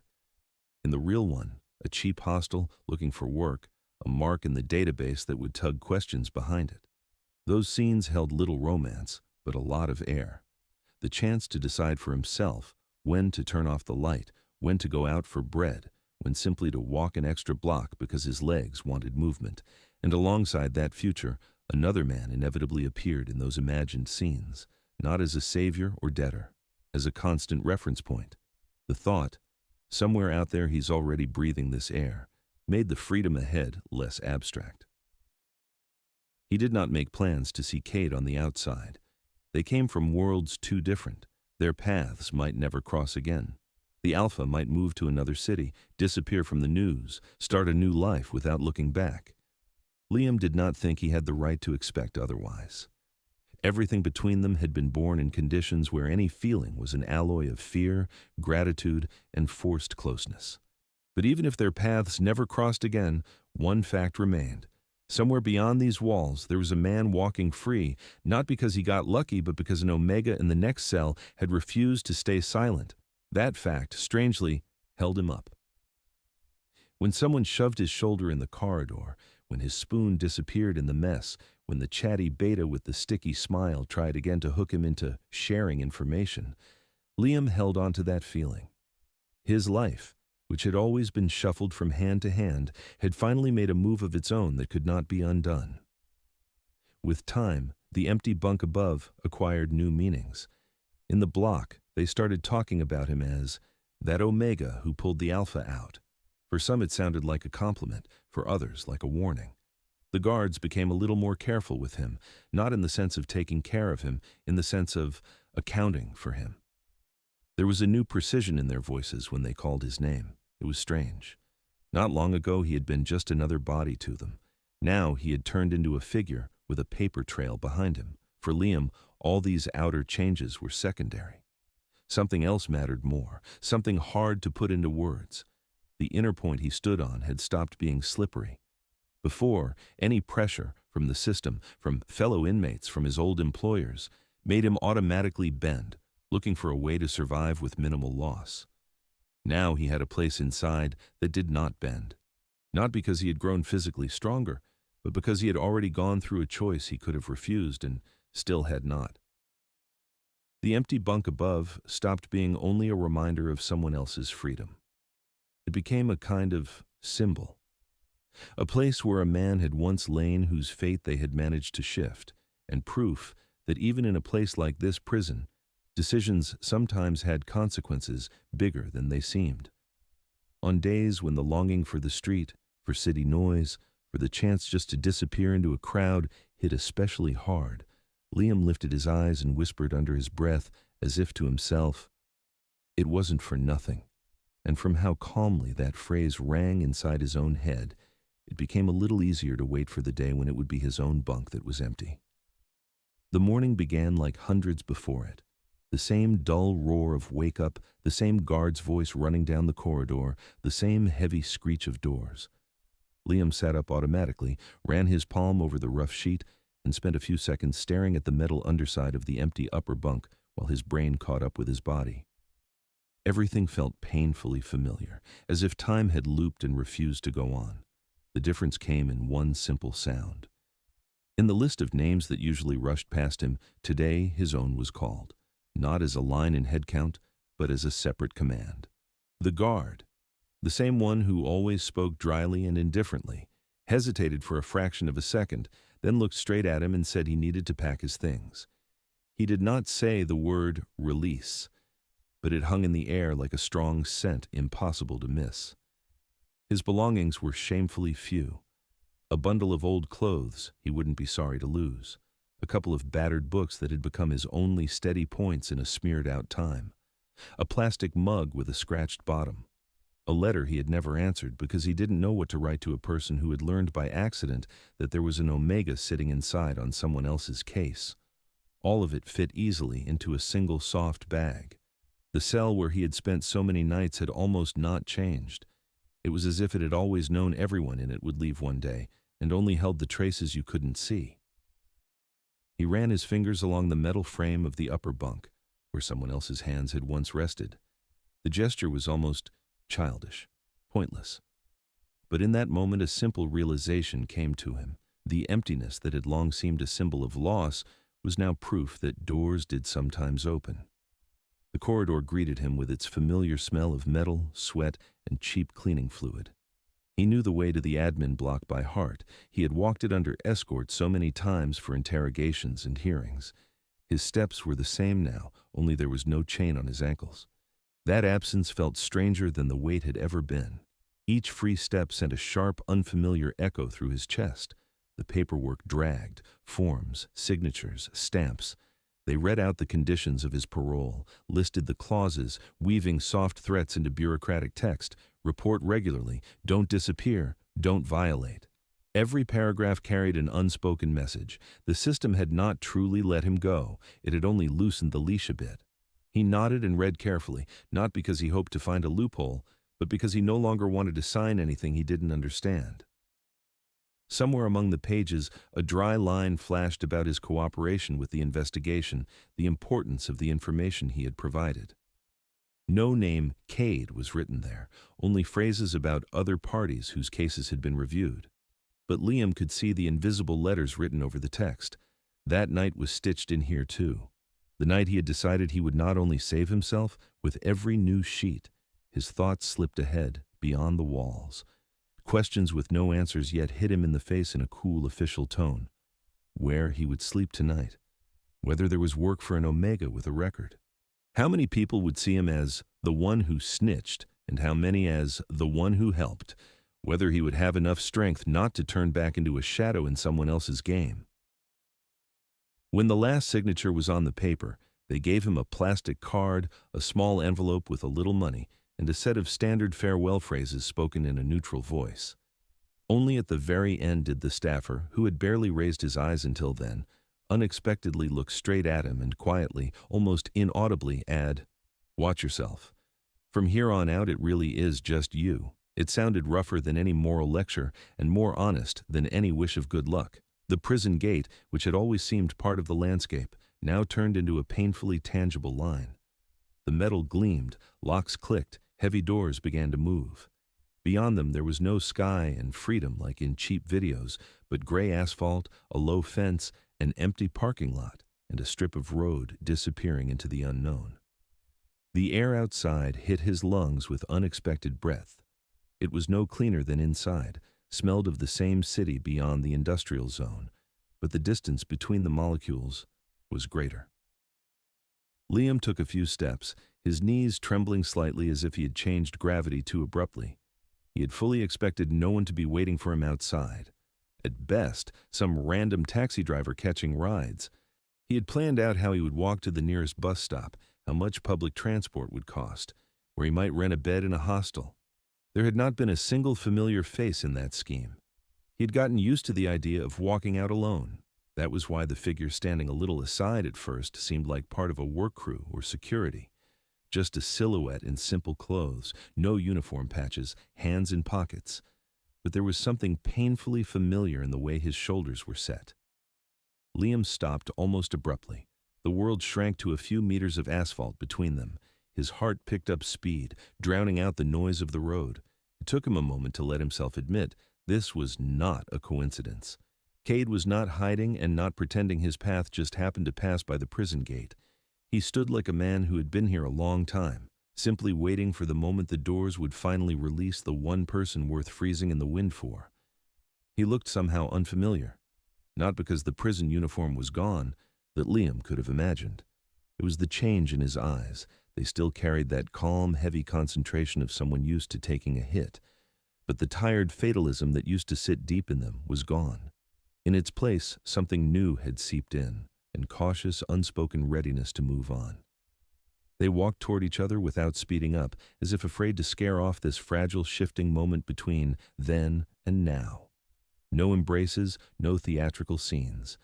Just enough distance closing that each could hear the other's breath. "You came," Liam breathed out before he even decided whether to say anything at all. "Of course," came the answer. Just one word, but it held too many layers to be a banality. "Of course" meant he saw this as necessary. Not as a polite gesture, not as an attempt to repay a debt, but as something that simply did not fit his code any other way. Cade already had a life on the other side of the bars. After his case was reviewed, they had not just said, "You're free," and clapped him on the shoulder. He had had to sign more papers, answer dozens of questions, listen to offers to restore his reputation through lucrative contracts that were very convenient for others. He had turned down some of them, chosen work far removed from his old circles, rented modest housing in a neighborhood where no one asked extra questions, met a few friends who still believed him. But among all those steps, there had been one decision that was never up for negotiation. He had no intention of leaving behind in that cell the man who had not left him in the lines of the protocol. They walked down the road, neither rushing to form even the simplest sentences. For a while it was enough that their steps matched in rhythm. Each footfall on the asphalt moved them another centimeter away from the prison fence. Passing cars made ordinary city noise that, to Liam, sounded like a foreign language he was relearning after a long time. Practical necessity spoke first. They had to decide where to go. There were no taxis by the gate, no waiting friends, no welcome signs. Just the road and the dreary view of the industrial zone. Cade offered something that, coming from him, sounded almost solemn. Coffee first. Not as a symbol of a new life, but as a simple act that helps you survive in any situation. At the nearest stop, they caught a bus toward the center. The cabin was cramped, smelling of damp clothes and other people's conversations. People glanced quickly at the two men, one of them holding a prison issue bag, then turned away. The city took them in without much interest, and that was the best gift it could give. The cafe they ended up in was small and forgettable. No designer walls, just plastic tables and an old hot drink machine. But for Liam, even the smell of instant coffee and stale pastries felt almost luxurious. It had been a long time since he had sat at a table without feeling the weight of other people's eyes measuring every movement by the clock. They sat across from each other, elbows on the table, and gradually the words started finding their way. No long monologues, no revisiting every episode of the past. The questions were simple. Where do you live now? How did the first weeks go? What do people on the street say when they recognize your name? Liam talked about upcoming check-ins, about social services, about the recommendations to keep things calm, about the fear of his first night in the hostel they would send him to, of unknown roommates, of those lines on forms where he would have to write convicted on parole, honestly. Cade talked about the nights he had stood at the window in his new apartment and physically felt the pressure lift from above, only to keep pressing in from the news. About how the media grudgingly admitted the mistake, how old acquaintances called not to support him, but to find out what he now owed them for his freedom. How, in all those conversations, one single support had suddenly appeared, the knowledge that there was a man in a closed cell who had already done everything he could for him. At some point, the conversation stopped being an exchange of facts and became what people rarely have with their own past, a shared space of choice. They silently turned options over. Liam could go his own way, hostel, cheap room, the first job he could find. Cade could leave some cash on the table, a lawyer's number, and disappear, considering his debt paid. The system they lived in assumed exactly that. Everyone goes where the paperwork's arrows point. But somewhere between gray sips of cheap coffee, another possibility surfaced. Not loudly, not as a direct question, but as a quiet suggestion with no pity and no pressure. On the surface, it sounded simple. Cade had a spare room. The neighborhood was quiet. The neighbors minded their own business. He had not had time to really settle in anyway, and another presence would not ruin anything. Liam could stay there for a while, until he got on his feet, until he understood what came next. Not as a kept man, not as someone who owes his freedom, but as a person whose existence had once already meant survival. To any outside observer, it would look unwise. Letting an Omega on parole into your home when you yourself were only just shaking off the dangerous alpha label was a questionable tactic. And with Liam would inevitably come the ghosts of his old enemies and the watchful eyes of those running the cases. But both of them knew too well the price of solitary freedom. Liam had seen how people, having served their time, walked out into a world where no one was waiting, and very quickly ended up back inside, not because they were broken, but because the world beyond the wall was even emptier than the cell. Cade had learned firsthand how little an exonerating decision meant to a society that believed the first headline it had seen. Everyone goes their own way was the most predictable choice, and the one that only looked safest at first glance. Liam stared a long time into the cloudy surface of his coffee as if trying to see the answer there. Prison had taught him to be wary of any offer containing, "You can stay," and "I'll help you." Too often those words hid new forms of control. But what was different here was that he had already proved to himself he knew how to walk away from offers that turned him into a tool. He could accept this, and could also leave later if something felt wrong. "I don't want to live instead of someone again," he said quietly, more to himself than out loud. "And I'm not going to keep you instead of myself," came the equally calm reply. Those two short lines and the even tone carried their whole agreement. No stamps, no witnesses, no lawyers. The freedom they were discussing was not about registration addresses and parole conditions. It was about something else. The right to be near someone, not out of fear of being alone or out of obligation, but because the outside world was too loud and heavy to break your back alone again if there was a chance not to. They left the cafe not as two men who happened to get off at the same stop, but as people who had agreed to risk one more time. The walk to Cade's new apartment took longer than it could have, but neither of them was in a hurry. The city slowly stopped being scenery and became a space where they could place their own steps. The building they finally went into was perfectly ordinary: peeling paint in the stairwell, an old elevator, the smell of soup from somewhere below. Nothing cinematic. But in the way Cade took out his key and, without any comment, held the door open for him, there was more meaning than in any pretty shot. A threshold is always a line. You can step over it out of habit without thinking. Or you can do it knowing that beyond it there's not a finished story but a rough draft you will have to write yourself.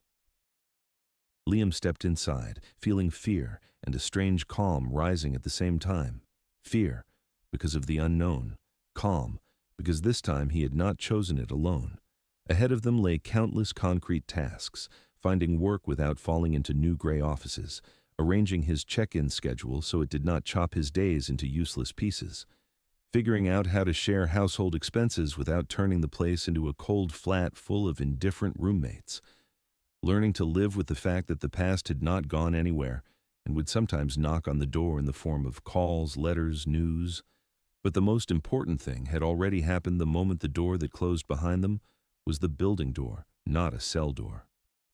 Freedom stopped being something issued by decision and became a choice in which two different people recognized. Each other's lives were no longer fields where they could calmly arrange pieces, but a territory they were stepping into together, even if each on his own feet.